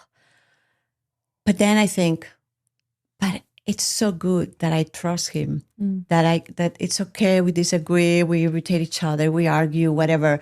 But like that we're back to the thing, trust. It's okay. We don't understand each other right now. Okay, it's okay. I don't care. Right. Let's move on. Let's love each other. And sometimes he holds my hand. I don't want to because I push him away. But then you try again. Okay, that's it. Because if he does it enough times, I'll hold it. You guys don't think that because the first time she doesn't respond. So she's usually making a point. Do you ever want to hold his hand and he doesn't want to hold yours? We are very. He likes to be touched more than I like to be touched. I like to be seen more than touched. So women have 3 times as much oxytocin. It's a neuropeptide in the brain that functions as a hormone. Women have oxytocin brains. And the reason is because when your children were born and you had direct eye contact with a newborn infant who didn't know you, but it was like the 4th of July inside your head. That's a bonding hormone. That's a bonding neuropeptide. Women have it more than men. Men have it too, but only a third as much. Now, the biggest way that you're going to get it from the people that you love the most, from your kin, is direct eye contact. It's a window into the soul, according to St. Paul. But it's also a window. It's the spigot for oxytocin. One of the most important mistakes that men make in their marriages is they don't look at their wives in the eyes when they talk. This will save a multitude of problems. This will save marriages. Is eye contact. Stare at her in the eyes when you're having a conversation. Yeah. Now, men have more vasopressin, which is a neuropeptide. That's not just bonding. That's like loyalty and defense, right? You get a lot of that when you touch. And the key thing all your husband wants is when you're walking down the street together for you to, you put your arm inside his arm like that, and he feels like 8 feet tall. Everybody? Yeah. All the men like that? Men love that. Men love that. And the reason is because vasopressin is going inside the male brain. It's kind of like a protection thing, right? Totally. Totally. Yeah. And so there's sort of 4 secrets that could save almost every marriage. Okay, let's do it. All right. And I also want to ask you how to be adorable, but this is probably going to lead us into this is all social science. So we'll dispense with the science quickly. Number 1, eye contact every time you're talking. Never be talking where you're not looking at it, especially if you're sitting together on the sofa. No phones. Yeah, no phone that's like table stakes, right? A big irritation of mine. That's everybody. But my husband and I even fall into that if we're working or that's But lying in bed before you go to sleep, pillow talk means eye contact. Lights talking on? To each other. What's that? Lights on. Yeah, lights on for sure. You got to see into each other. You got to see into each other's eyes. Guys, don't screw that up. Don't screw that up. Number 1. Number 2, ABT. Always be touching. When you're together, you're touching. When you're in mass, you're touching. When you're walking, you're holding hands. Always be touching. That's number 2. This saves tons and tons and tons of relationships. Number 3, don't rehearse all your problems. Have more fun. Do stuff you like as opposed to rehearsing your problems. This is that solving problems or rehearsing? Is there a difference? Rehearsing problems is what's actually not solving problems, but you're paying a therapist to do. You go in and you say, okay, let's talk about your conflict. The glass of water with the dirt in it. It's like, you're not getting the dirt out. How do you get the dirt out? And this is a very interesting marriage a movement in Spain called Amor Conyugal, El Proyecto Amor Conyugal. And we've done it. We went to a retreat. What does that mean? Phenomenal. It means the marital love project. It's coming to a country near you. It's coming. It's in the States already, but it's in Spanish. Still in Spanish. So it's going to be translated soon. It's phenomenal. But one of the things that they point out, which is very good social science, is they say, okay, you're stirring it up and stirring it up. No. Just pour a whole pitcher of water into the glass and the dirt comes out on its own. And that's just have more fun. And last but not least, this is the key that a lot of couples don't have. They don't do the single most intimate thing they should be doing together, which is praying together every day. Praying together, praying together, praying together. I know couples, Catholic couples, serious Catholic couples that have been married for 50 years and don't pray together because it's too embarrassing. Like I know. What do you mean by pray together? Pray. I mean, however you do like? it. I mean, we pray the rosary. You pray the rosary, extemporaneous read prayer. Read scripture together. Pray the rosary or just pray. In times of something's happening that we're praying to God for something, do it together. And it can include the kids. Or you're saying just the couple it's better. It's like it's bilateral. It's that dyadic thing. You can include the kids, of course, but as a married couple. This is the most intimate thing. There's lots of stuff that, it's just, one of the things that's characteristic of really happy marriages is you realize when your kids come along, it's you versus them. It's team parents and team kids. And unhappy marriages that have a lot of kids, the kids get between the parents. Yeah.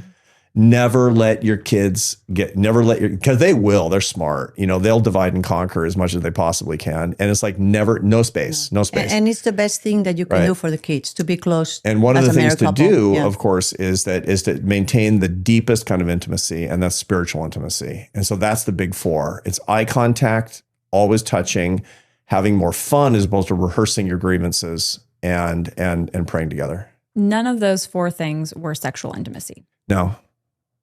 Well, And- they will bring you to that. Yeah. I Hey think guys, so. if you want more sexual intimacy, always be touching and make sure that you're doing eye contact. I mean, Also, one of the things that if you want sexual intimacy, I think for women, we want to be seen, not just like a naked body, but as a person. We're more like receptive. We need to trust that admiration from not just physically, but as a person. It's so important. And so, that's, I think, number But one. I've heard, not to be devil's advocate, but I've heard there are a lot of men that say, and again, this isn't all men, but there's a group of men who say, well, my need is sex. And in a marriage, you should be having sex, of course. You need to be very intimate. These are keys, I think, to intimacy. But it's more like the idea there is, this is the primordial need of a man, not so much of a woman. And you're kind of trading. The man trades emotional intimacy and the woman trades back physical intimacy. And this is, again, a whole kind of worldview of how the two interact. Do you agree with that? Do you disagree with that? How do you see that? we talk about that in pre-Cana. Why don't you mention how you talk about this, about affection and sex? Yeah, I think they go together, because if you get one, you're going to get the other one. If we women get more like attention and adoration, we're going to be more receptive to sexual intimacy, and men too. Like, right? If you get more sexual intimacy, then you'll be more willing to adore the But wife. I guess the question is, to make it more precise, would men be happy with just sex? No. No. Because And we that's know what some that. people We know kind that. of I know. speak And shearing to, that right? off, we have a perfect natural experiment for this. It's called pornography. Maybe when they are young, right? Yeah. No, but not even that. What you find is that more use of pornography is related to much higher rates of depression, much higher rates of loneliness, much higher rates of suicide, much higher rates of anxiety. But that's a disruption of sexuality. Yeah, I know, but it's the asymptotic extreme of this phenomenon of shearing sex off from intimacy, shearing sex off from the human experience, from the connection with another person. And so men, for sure, are evolved to be more sexual. They are. I mean, that's pretty easy to. Anybody who denies that is probably a college professor or something. Some people deny that. Yeah, I know, but my point being that that would defy common sense. But the point is that that's still not enough for men too. And one of the things that men need to learn about themselves is that men need love just like women need love. And that your animal impulses are not the same space as your moral aspirations. The human prefrontal cortex, which is the greatest supercomputer in the universe, 30% of your brain by weight, gives you two choices. You can live in the space of your animal impulses, or you can choose to live in the space of your moral aspirations. God made us this way. It's an incredible miracle, but that's not even a religious point. We know this is the case, that we can stand up to our animal impulses and choose our moral aspirations. And that's one of the most important things that guys need to get their minds around in marriage, is that you need to live up to your moral aspiration in treating your wife the way that you would want your wife to be treated, as Did you opposed to always what you're think this feeling way, right now. or you just think that as an older? I've always thought this, but now I actually have I have the intellectual backing for it. Is this an evolution in your marriage? Early on in the marriage, was this not the way that you saw it or shared life together? And this is now more as you've grown we're more together? Immature, to be sure. Yeah. And we've thought more about dumb things, to be sure. But these ideas were inchoate. Yeah. I think they were always there. But it sounds like what you're saying, Arthur, and I think it's controversial for some today, not all, because there's different extremes, right? But what you're saying is that this idea of men needing sex in a special way versus women, there is a biological reality that's connected to that, but it's not sufficient. It's like to say, well, you need to have calories, but like any calorie actually some calories could kill you. If you have the wrong kind, you need it needs to be nutritious. And so when you say men need sex, what you're really saying is men need physical connection in love that includes sex, but to say that that's the end game of a man is actually to reduce him. Totally. Absolutely. And that's one of the reasons that men will find when they're living in the space of their animal impulses that they're getting unhappier and unhappier and unhappier. Men, the vast overwhelming majority of men are not supposed to be alone. They're not supposed to be alone. They're not complete. They're not completed. And they won't be happy until they actually get beyond that. Now, one of the problems that a lot of guys have is that they're very, very successful in the kind of the mating marketplace. And so the result is because they have a lot of money or they're incredibly attractive or you know, they just give off resource signals. In the biological evolutionary milieu, you know, resources are incredibly attractive to single women. You know, resource provision, the ability to protect, the possession of a lot of resources is the way. And so guys who have that because of their life circumstances early on, they'll attract to themselves women who are willing to actually give them sort of at the base level what they think they want. And that screws them up. That messes guys up. It messes up their minds. It messes up their brains. It makes them deeply, deeply unhappy and they don't know why. And the reason is because they're not being completed. They're getting what they want. And that's the problem. What they think they want. You mean they're not marrying an equal? They're marrying a. They're not marrying. They're not marrying. They're not marrying. You know, men need to fall in love and marry their best friend. That's what men need to do. I mean, it's not just marry a hot babe who's going to give you sex and children. I mean, I got that too, but you know. You want both, but she needs to be there needs to be friendship. Yeah. That's so sincere. the way we talk about this in the world of behavioral science is that the human brain has a neurophysiological cascade that happens when we're in the early stages of mating. Sex hormones are first instigated when there's attraction. You see somebody from across the library, right? And there's a little, you know, spike of estradiol or testosterone, both in men and women, but more in one and less in the other. And that's this kind of, it stimulates this interest, this, you'd call it sexual interest, but romantic interest, whatever, eros, you know, and as the Greeks would put it. The next step, when you actually talk to somebody and you feel that real interest, that's a neuromodulators. That's where dopamine and norepinephrine come in, where that's euphoria and anticipation. Like a text from her. There were no texts when we met, but the whole point is a text. It's like, it's a text. Who cares? It's a text. But that anticipation, that weird anticipation and that euphoria you get from a dumb little thing, that's these two neuromodulators that are in the brain.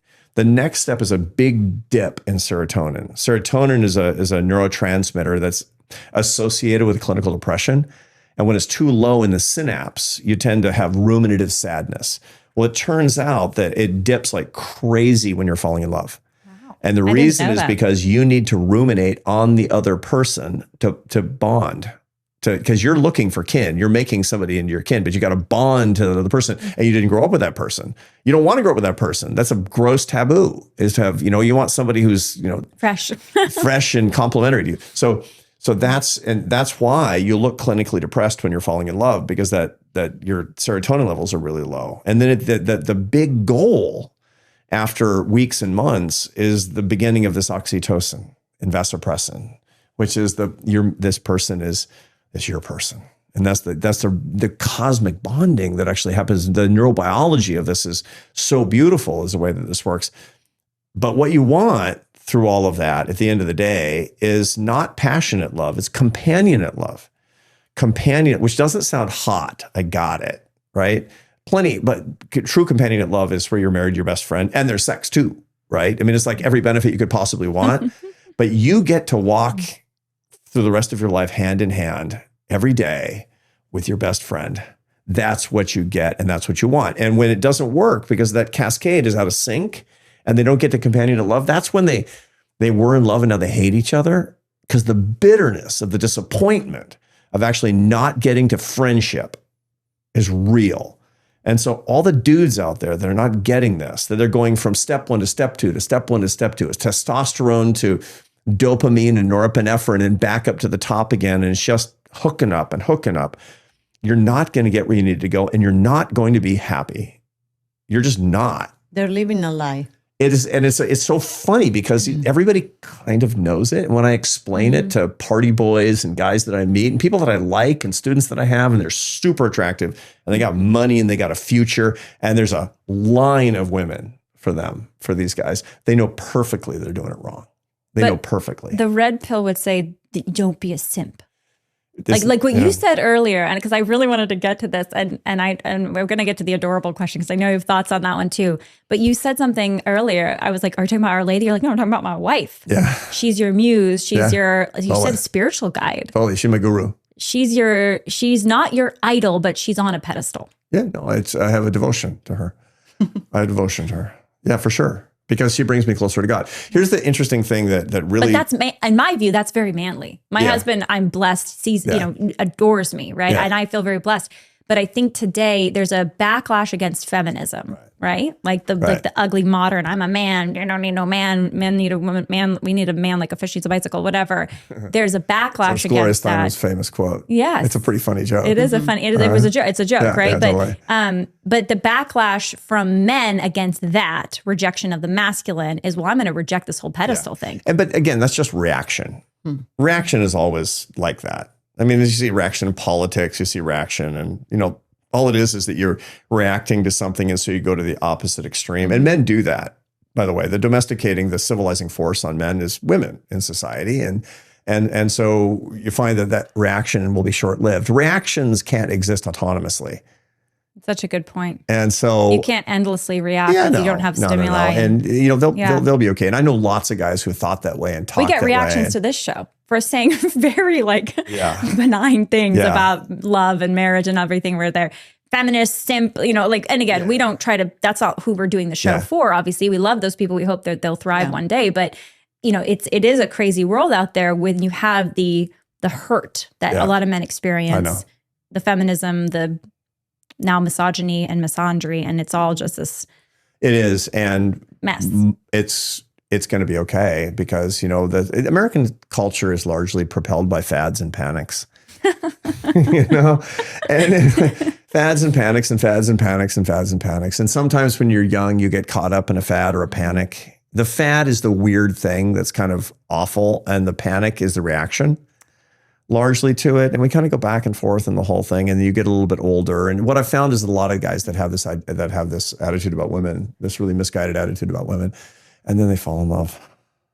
And then they meet the person that's really right for them. And they say, oh, now I get it. And they have like one healthy married couple that they kind of get connected, right? Because I've noticed when there's the falling in love and they try to do the right thing, but they don't have good inputs. Right. I have seen that because we get calls even onto the show about marriages that are struggling because the man or the woman is doing weird stuff, right? Or they're just not connecting, whatever it is.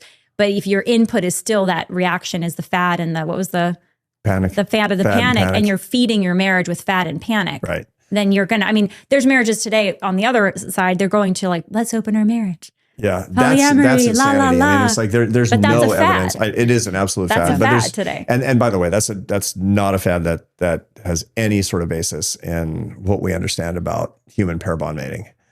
There's a lot of research on this. I'm sure that there are exceptions because there are all sorts of differences in the human species, but the vast overwhelming majority of people are pair bond mating, are geared for pair bond mating, man and woman, one-on-one. And there's nobody who actually goes into a marriage and says, well, it's probably only going to work for 5 years. They want it until they die. On their wedding day, I don't care if you're completely secular or super Catholic or anything else in between, you want that to work for the rest of your life. And that's the thing to be paying attention to. That's your intention. That doesn't mean it's going to work out. There's lots of problems that people have. A lot of marriages fail. I get it. And there are a lot of marriages that fail, and there's nothing that a partner can do about it. That's the reason that we have an annulment process in the Catholic Church, as a matter of fact, right? Because there's a recognition of that fact. But the truth is that we want the thing that we're built to want deep down. And everybody watching us knows that that's the key. There's nobody watching us today saying, think about it. I think it's time to redefine the human species. I think there's a new thing in town. No. And I also think that marriage, family and marriage have always been a goal of the devil to destroy. And so there are going to be always problems, and it's never going to be like an easy thing. Even good marriages have to deal with struggle. So we have to keep that always in mind, that it's never going to be a super easy, simple, no work kind of relationship. It's always gonna include a lot of struggle, sometimes more, sometimes less, but it's also always, like, I think, worth the trying hard, not just whenever things don't work, just give up, just trying hard and just thinking about the importance of it, not just for the person, but for society, for our culture, for the world. So, yeah. With fads and panics, which are all around us, what do you think the disposition we should have towards the fads and the panics, especially the ones having to do with how we're going to live our marriages and our relationships? And I mean, I'm thinking about women who now just don't want to get married. Yeah. They don't want to have children. Well, I think that it should start telling children the truth about their lives. I think I'm working on a project with a Catholic school, a girls' Catholic school. There's going to be like different women that are going to come throughout the school year and talk about poetry for 2 days or this and that. So I'm preparing one of those residences. Is going to be called Motherhood in Residence, to talk to girls about motherhood. Because who talks to girls about motherhood? Nobody. We just tell them they can be like men. They can have success in their careers. They can make a lot of money. They can be very happy. They can have a lot of fun. Nobody tells them that a big part of what they were made to be is mothers. Not just biological mothers, but mothers. There's other different ways of being mothers, right? So, because I think that, like I said before, when I was growing up, I saw that families around me, in my friends, etc., they had a family, they had a marriage, they had mothers that were actually happy to be mothers, and they were being mothers fully or whatever. That doesn't mean that they stayed home, because you can do that even if you work, okay? But it means priorities. So nobody's telling young people that. Same thing with men. Who's telling men that the most important thing they're going to do in their lives is to meet their spouse and to start a family? Nobody's telling men that. So I think in schools, we just focus about academics and all the, like, fun, whatever. The culture is just about me, and how can I be satisfied and pleasure and fun, etc. But nobody tells them, little young men and women, about how they're going to be fulfilled, which is the only way they're going to be fulfilled is when they love. And the best place that they can love is the family, is their marriage and their families. That's the place where they're going to be able to love, to serve, and to give themselves for the other. And that's what we're made to do in this world. This is how we understand. It's funny, people often ask, why do people get more religious after they get married and have children? And the assumption for a lot of secular people is because that's how you can impose some sort of discipline on your kids, some sort of structure on your kids. That's wrong. The answer is that, to begin with, we tend to get more religious as we get older. We believe less in Santa Claus and more in God as we get older. And part of the reason is because we get over this idea that a good God could exist in an unjust world, because life is messy, because Job 38, because where were you when I created the heavens and the earth? And all of life is messy. So maybe that one, is.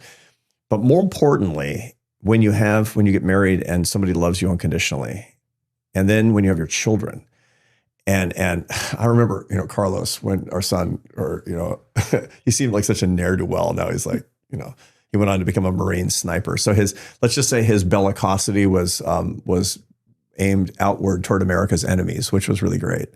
But when he was little, he'd be, after a hard day, he'd be in his bed asleep, little red cheeks, having been, running around all day, getting into mischief.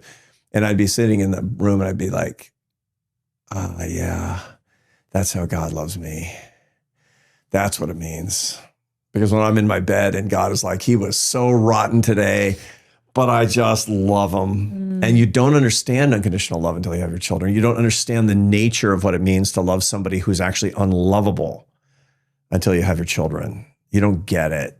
is the whole point. That's why the family. And then you don't get it, you don't know, but I think, and then if you don't have examples around you as a child when this is actually happening, so then how are you going to know?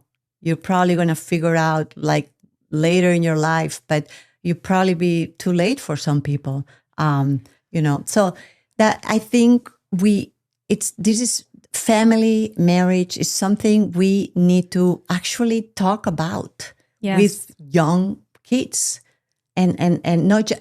Talk about, of course, the example, the life example is the best way to teach that. But when that is lacking in schools, in Catholic schools, why don't we talk more about that? The practical things like when at the Heights, they actually did it. They talk about fatherhood. What other high schools do they talk about fatherhood? Like never as a heard. heroic thing. As a heroic thing, yeah. Heroic is like, it's gonna be awesome, boys. Yeah. It's just not. It's not talked about. It's just like something nobody thinks about saying. And same thing with women, with girls, right? Talk about that. Just the beauty of being a mother, right? What does that mean? Why is that beautiful? Why is it not a burden? No matter what they tell you, how are we teaching that to young people? Because we're not teaching that to young people, I think, good enough, enough. I think the motherhood and fatherhood is kind of presented on a menu culturally, where of like, you can do this, you can do that. Yeah, motherhood's a cool thing. You could do it if you want, no judgment. But it's not presented as a coming of age necessity for the maturity of life. Every human being, whether they're a biological parent or a spiritual parent of some kind, right. That this is the way you live. Like, it's not optional. Parenthood, I believe, biological or spiritual, it's not optional. We all are meant for it. Yeah. Otherwise, we were cut short. We never really fully matured. Well, and part of it is... That's when we become more like God. That's when we are closer to God. We become more like God. That's what we are when we are more fulfilled in our role as human beings, is when we take that role of parent, mother, father, or our role as our spouses, because it's all about love. It's the commandment: love God and love your neighbor. And when you do that, that's when you are fulfilled. That's when you're going to be happy. I mean, part of it is that the way that a lot of people have seen family life is that this is something you have to do, and people naturally bridle against that. I do too. I mean, I'm a American rugged individualist. I'm an Emersonian. Ralph Waldo Emerson, he's my favorite philosopher, which, it's not very compatible with Catholic thinking. And by the way, he was a Unitarian. But my point being, he would talk about, the sturdy lad who always lands on his feet like a cat. That's from his most famous essay, Self-Reliance. I love that. I get it. And so when somebody says you got to do this thing, I'm like, You got to do what? Anything. You got to do it. Well, and you got to go to college. No, you got to have a family. I will figure that out myself. I'm an American. I'm an individualist, right? But that's the wrong way to think about it. You get to do this thing. I mean, it's like, people are, I hear a lot of young people today saying how lousy it is to have to do adult stuff. Being an adult is the best. It's the best. If I want to eat a Milky Way, I buy a Milky Way and I eat it, because I actually get to do all these things. I get to do all these. I get My son to get is like, married. why do you guys get to drink sparkling water whenever you want? And we're like, we're adults. Because we're adults. And it's like being an adult it's almost all great. It's almost all great, because even the responsibilities are great. Even the anxieties are kind of a big adventure, as a matter of fact, if you see it as such. And the problem is we're not teaching young people today that this is the adventure of a lifetime, is going through your life. I mean, everything about aging, it's like growing up. It's, oh, what a drag, man. Getting old, what a drag, right? No. It's all this incredible adventure, as long as we see it as such. That's the startup life. And that's not what we're teaching young people today. No. And we are also raising kids to be afraid of everything, of conflict. Conflict can be good. Conflict can open, different things. Fear of failure. I was talking to a young girl, a friend of ours, who's teaching at a private school, and some of the parents told her, you cannot say no to my kindergartner, if you don't want her to do something, you have to give her 3 options. Like a parent telling that What to could go wrong with that? So, okay, That's so this, gentle parenting in a nutshell, to the extreme. To the that extreme. child is going to go to college and Never she hearing or no. he Wow. is going to be afraid of everything if somebody doesn't agree with her or somebody has a different opinion. So I think it starts young. And I think that because nobody is telling those kids what's important in life, what it's really going to make them happy and what they need to do in order to grow as human beings. We only talk about success, wealth, power, and pleasure. And we forget the most important Which, thing. by the way, those are the 4 idols of St. Yes. Thomas Aquinas. By the way, yeah. Yeah. I mean, and Aquinas actually was kind of lifting that from Aristotle. And honor, because Yeah. now with the Instagram and Yeah. all that, that's the fame, right? Fame. That, yeah. Money, Yes. power, pleasure, and fame are the worldly false idols. idols. And all of those, the pursuit of all of those is in the animal impulse. And none of those as an end in itself is in the moral aspiration space. None of it. Now, there's nothing wrong with money or power or pleasure or honor. Nothing wrong with those things, but only when they're intermediate goals to what we really want, which is to love and be loved. That's what exists in the space of moral aspiration. And so what we teach young people is the hippies used to say, if it feels good, do it. And we really haven't come very far We since haven't. then. Except we've actually added this twist that's made it worse, which is if it feels bad, make it stop, Right. which is even more dangerous. Avoid all kinds of- toxic, it's Yeah. caustic, it's triggering, and you're out. Yeah. It's out. Yeah. Yeah. We're not going to go there. I've got to ask, and this is also amazing, but there's a couple who's like, oh, I need to ask that. And this is back to the dynamic in a healthy marriage, in a beautiful marriage. I think you have a beautiful marriage, and it's an example to other people. And I'm so grateful you're willing to share. But this is just to kind of close the loop on the submission, mutual submission. We were talking about this. You said something so interesting about her being a spiritual guide to you. I'd like to learn more what that means. And then the question for you will be, what uniquely does the woman provide for the man in that he is the head, she's not? There is only one, there's a tiebreaker. It's the man, according to Christian teaching. Mm-hmm. And I think the natural order. So, Well, I mean, there's this old saying that dad's job is to get the family into church and mom's job is to get the family into heaven. So neurobiologically, what would you say? If women have generally, not always, your results may differ, as I say in the financial ads, a more developed right hemisphere. This is the spiritual hemisphere of the brain. This is where meaning and mystery reside. One of the biggest problems that we have, the reason that meaning is so elusive to young people today, that we have an explosion of people who say their life feels meaningless. This literally coincides with the increases in depression and anxiety, is my life feels meaningless, answer to that question, which arced upwards starting in about 2008 for the very first time. That what's going on with that is when you spend all your time in technology and analysis and efficiency and online, you're pushing yourself into the left hemisphere of your brain where mystery and meaning are absent. You don't find your relationship with God is not easy for you to find, maybe impossible when you're relegating yourself to the wrong hemisphere of your brain, that activity. This is one of the reasons that we're actually getting more nuns. We're getting less spiritual activity, the reason that we're getting more of the maladies that we're talking about here. But back to the complementarity between male and female, women are naturally more adroit at that right hemisphere of the brain. They're naturally more spiritual than men are. Not all. I'm pretty spiritual. Not as much as you. Mystery and meaning are really what you're wired for. And that means that for me to understand the mystery and meaning of my life, I need to be wired into you. That's what it means just like for her. even you're using is the wrong word, but you're sharing. Our brains are wired together in That this way. element That's that one she flesh. It's beautiful. But and also, even in scripture, you see. You talk Eve, right? She in a way she led Adam right in the wrong direction, but women have the power to lead men in the wrong direction and in the right direction. And it is a real power. This is not the strength, the masculine strength. This is the power of a woman. Of also, woman in Proverbs, wisdom is a woman. It's the female figure. because we, like you say, the right wing, like this, Right brain, not the right wing. the right brain. So when, in our case, when we are making a decision about something, okay, so he just said, no, yeah, this, and we'll do that, but practical.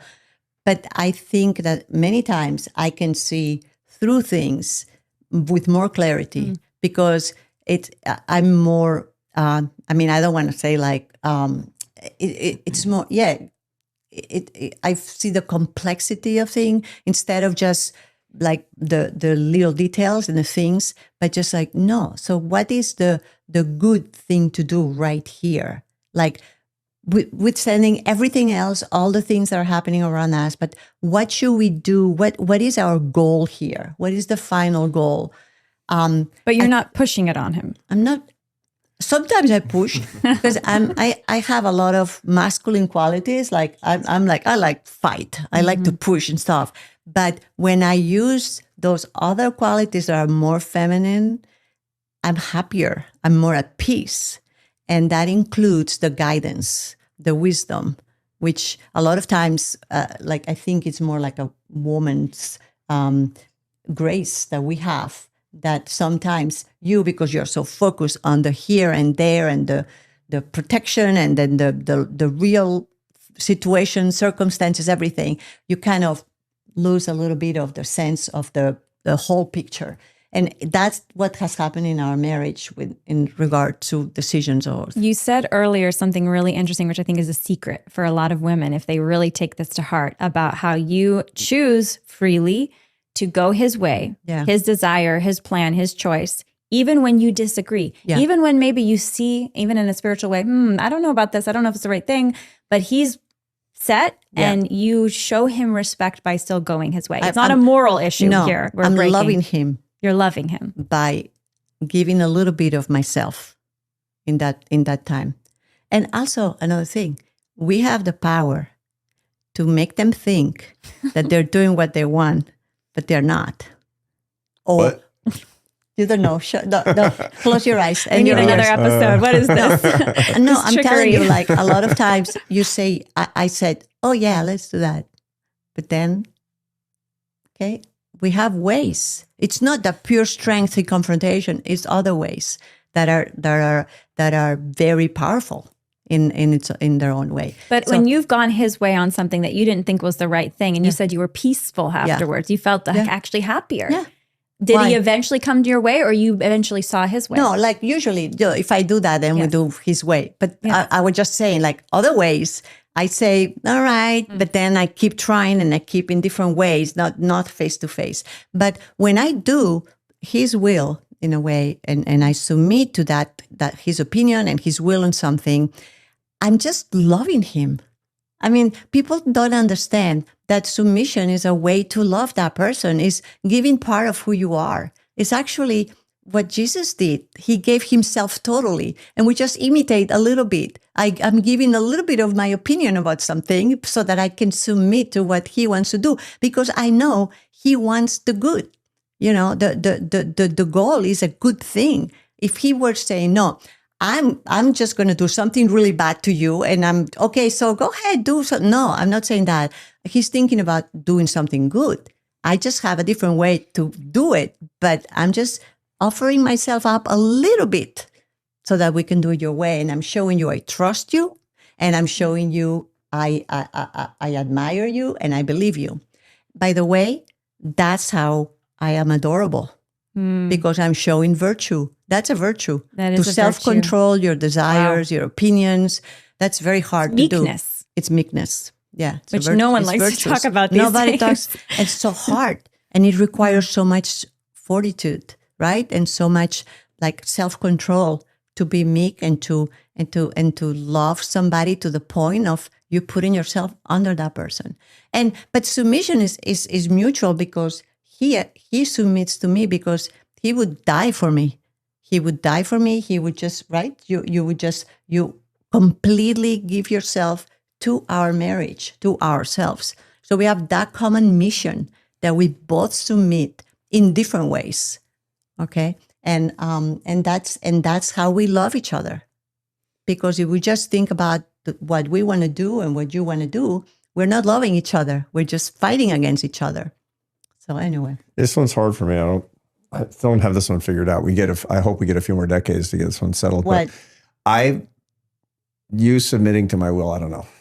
You don't like You don't that? like that, huh? For some reason, it makes me intensely uncomfortable. Well, because we both grew up in this culture. Yeah, I know. But I think men who really desire that you submit to my will, there's something also off about that.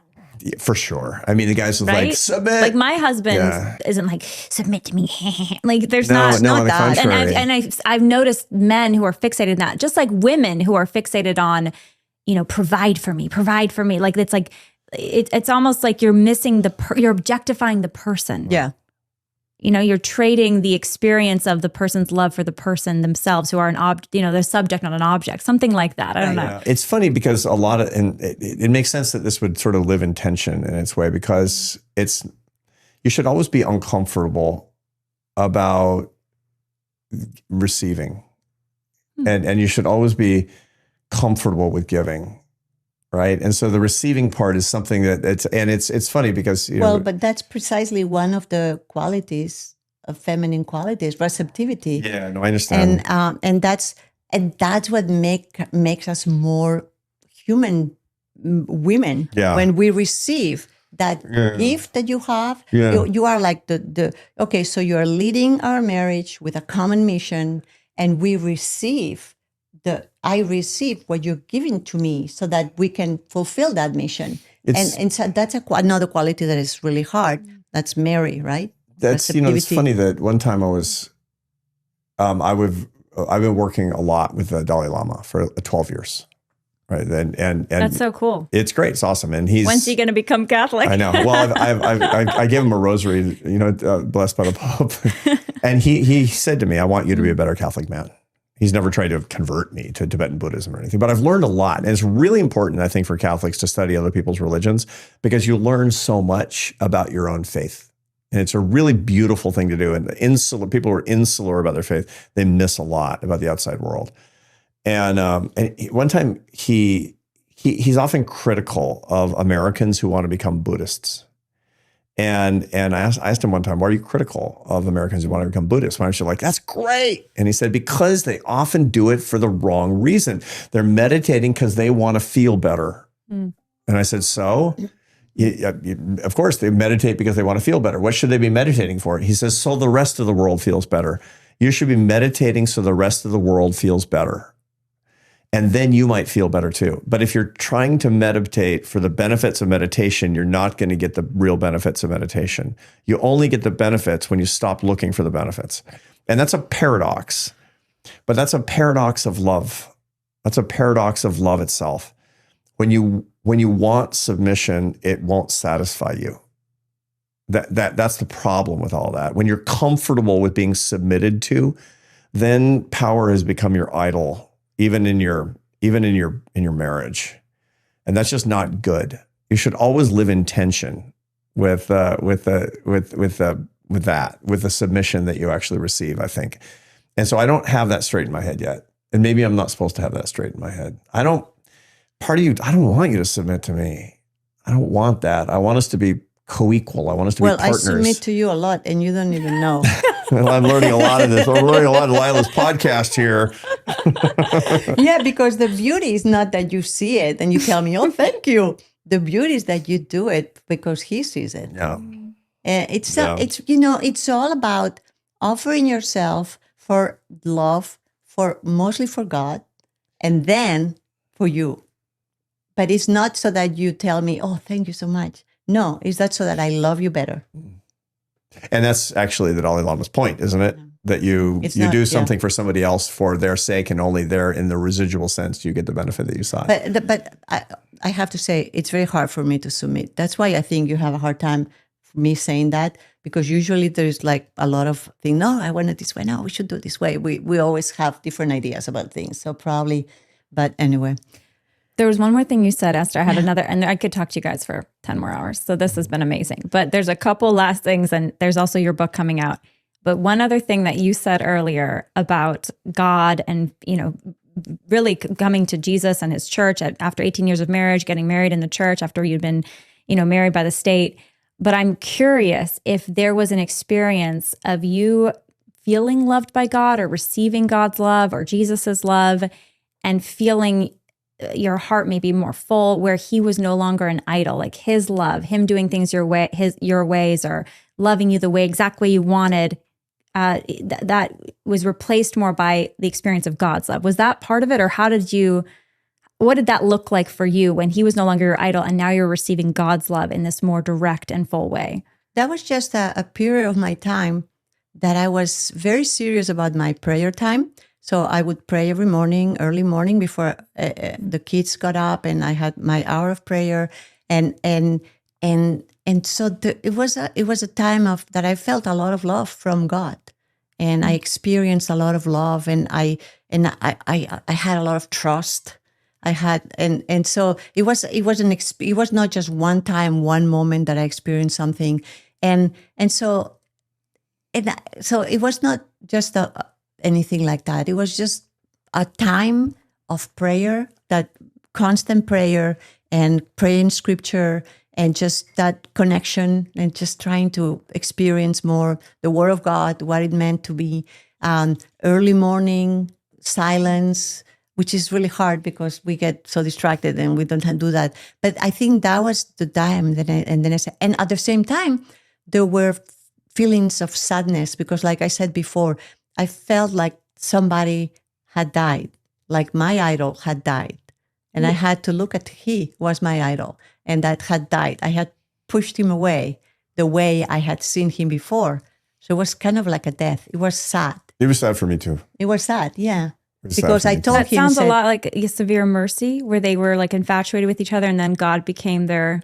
Is that what you're talking about? Where God became the primary love, as opposed to the love of the other, the lesser of the created love. It was the creator love. Yeah, I remember that in the book. In yes, Mercy. It was. Is that? Am I understanding it correctly? Kind of. Yes, I just realized the only way, and also realized the only way I can love him really, truly, and the deeply is if I love God first, and if I let myself be loved by God first. And I experience that, and I'm conscious of that. I'm aware of that. And so I told him. And it was a really sad day. Yeah. It was a really sad day. Because he likes the attention of people a lot. He likes my attention. He likes me to be there and to oh, you're so good. And he needs that, right? So I think when I told you that, then it was kind of like... But it was my prayer answered. Because it's just too much pressure in a marriage. It's too much pressure to be somebody's everything. Yeah. You can't live up to somebody. You can't be somebody's idol. You can't live up to that. You'll never be. It's like they always say, never meet your idols. They say that because you meet somebody that you idolize, a very famous person, and you meet them and you're like, it's like kale between his teeth or whatever, right? Or he's kind of a jerk, or he was mean to the waiter, or, there's something, right? And the truth is, if you're putting somebody on a pedestal, that's the person who's supposed to satisfy you, somebody who's supposed to meet your every need, including your spiritual needs, you're going to be disappointed. And I realized that it was too much pressure in our marriage. It was too much pressure. So the sad day was when you said to him, "You're no longer my idol, God is." Yeah. You're not, that God is now what I love most. Yeah. And again, we were Christians. I mean, we were Catholics. We were going to Mass. This is this long process. It's not like you had this, born again experience. No. It was not one day. It was like a few days, and we had conversations, and I said yes. And I think that's super sad. And it was exactly what we needed. I was so happy. Yeah. I was so sad. Did your interaction actually change? Like when you said you were super sad, it went for better. It went to better. It's better. Oh, it was just a relief. I wasn't nagging. I wasn't demanding. I wasn't expecting. It was just pure offering. And if he would give me something, it was all a gift. It was not because I asked or because I wanted. And of course, it was not day and night. I was still loving. We had an argument every day. But it and was, ever since. Yeah. All the time. And then when we went to that retreat that we talked about, the marriage retreat, the Spanish marriage retreat, it's all based on the theology of the body of John Paul II. And so there we realized even more of the need of grace in our marriage, that we need it, because that's what we're talking about. We keep talking about our problems. But hey, we have the sacrament of marriage. who is like pouring grace into our marriage so that we can stop talking about our problems and start receiving the gift and using it in ways of love and self-sacrifice for one for another. So great to be a Catholic for this, because It's so great. It was like night and day. And just in general, I mean, Catholic couples should go to Mass together as much as they possibly can. I mean, the daily Mass is this unbelievable. It's like Starbucks. I mean, it's better than Starbucks. It's like a bougie coffee shop. But I mean, it's so available and it's so uniform and it's just there. And we've got this thing, and every day, So every we day, go every to day. Mass Every every day day. at 6:30 in the morning because it's good for us to go early. Sometimes we don't even talk before we go to Mass, but we go together You hold to hands? Mass. We hold hands. Yeah, Or not, sometimes not. mostly do. If I'm a little mad, I don't hold hands. But then we go to Mass and we receive the grace, we receive the Eucharist. We are ready to love during the day. And we're so blessed to have the church, to have the sacraments. We don't value the sacraments enough. And we have the sacrament every day there we can go. Why would people not go every day? You're like, 10 times a day, right? But we do that. We just, no, I'm just kidding. It's just a joke. But anyway, so we do that, and so we wake up with Mass, with Jesus, and then we are ready to start the day. It's such a big It's help. a big understanding of marriage Because too. if we don't go to Mass, then it's more likely that we're going to start getting irritated and, but he left and he didn't say goodbye and he didn't give me a kiss. Why didn't he look at me? And it's so much easier. And then little irritations, right, that can ruin a marriage or can ruin a day. But just let's start with the sacrament. It's much better. It's this realization. I didn't understand this until only the past 5 years, that I can inadvertently deny God's love to you. That through a marriage, you experience God's love through me and I experience God's love through you. And when you're denying, if you deny me your love, you're denying me my experience of God's love. Wow. That's heavy. But that's a beautiful thing too, because that's like, it's like, that's the point, right? show love notwithstanding your feelings. Yeah. It's the point about submission. Yeah. Not doing it. And really. it's not about your feelings. It's like, this is an early mistake that a lot of young adults make, is that they trust their feelings, and your feelings are liars, including your feelings about your spouse, about your soulmate. If love and marriage were about feelings, we wouldn't have been married 34 years. We wouldn't have been married 34 minutes, because that's probably when we had our first knockdown, drag out argument in broken English. And so that's a really important thing to keep in mind, that this is this is the cosmic antenna of God's love is the marriage per se, which it really raises the stakes, but also it's weird. It raises the pressure and lowers the pressure at the same time. It's like a net. Someone told me this. Oh, when you get married, we've been married 7 years now, so very much babies compared to you guys. But when you get married, there's going to be this sacramental marriage. You kind of have this like envelope around you, like holding you up, and it's like intangible but very real. Yes. And we feel it. And it's so beautiful. And it just gives us such grace and peace. And it's grace. It's God's grace working through. That's right. And we felt it too. And we saw the difference between living together, getting married not sacramentally, and then getting the sacrament of marriage. It's a big difference in our marriage, right? Yeah. I mean, there was never, from the minute that we were a couple, I didn't have the slightest doubt that we would ever break up. No breakup. Ever. But the way we loved each other changed. The way they loved each other was deeper, and it was more... less selfish. It was more metaphysical. Yeah. And the metaphysics of it are really, for more sure. sacrificial. Yeah. More not about me and what my wants and my needs, but about you and God. Yeah. It just makes it so much better. How amazing. That is such a gift. I'm so edified even just listening to this. And there is so much more that you're going to be living in your marriage and teaching. I know in some ways you said this is the first podcast where you're talking about your marriage together. First time. Thank you for Thank you. making It's it possible. incredible. It was so beautiful. And I'm so excited to see. I feel like I've seen your work, Arthur, for, I don't know, 20, how many years it's been. You've been out there doing amazing stuff. I think I first heard about you maybe 20 years ago, but I'm seeing a new explosion I see of just incredible fruit from your work, now your work together. And I just want to thank you. Thank you. Thank you for making it possible. Because it's so beautiful. And thank you for your work that you're thank bringing you to so people much. all over the world. Of course. Lifting people up in the spirit of God's love.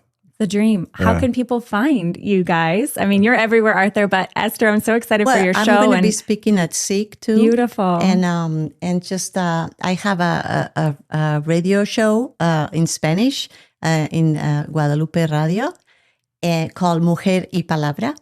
And what does that mean? It Women means of the Word of God. the Word of God. Woman and the Word of God. Beautiful. Yeah. And what else? And we do things to. So one of the How reasons can we come to your marriage retreats? Everyone's listening like, we want to go to that pre-King now. when we had kids that were little, he would travel a lot. He would be all over the world, and We didn't even get into that. We didn't get into the conflict a lot. So you guys have to come back. We got to talk about we'll talk about that. all the Solving problems conflict. that we have. But then we would not together. We were apart a lot, and he would be working, and I would be home, and so that now that the kids are gone and everything, so Arthur asked me, why don't I come with him and give him company on the trip? And I said, I don't want to do that. I don't like to travel, and so he said, well, but then we started doing the marriage prep talks and everything. We saw that there was a place that there was a need to talk about marriage in a very open way and in a very, like, as older people with a lot of experience and faith and science. So I said, why don't we put together faith and science?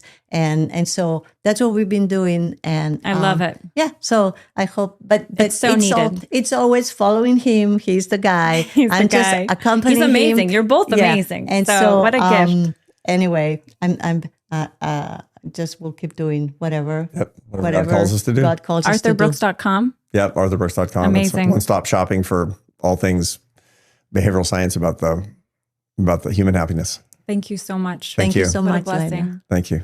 Thanks so much for listening to this episode of the Lila Rose Show. A huge happy new year to everybody. Make sure that you hit that subscribe button, leave this video a like and a comment. We read all the comments. Thank you so much for all your support, and we'll see you soon. A huge thank you to our partner, EWTN, the largest religious broadcaster in the entire world. EWTN is reaching millions of people every single day with the beautiful truth of the gospel. You can watch new episodes of the Lila Rose Show 24 hours before they hit podcast app over at EWTN.com/on-demand.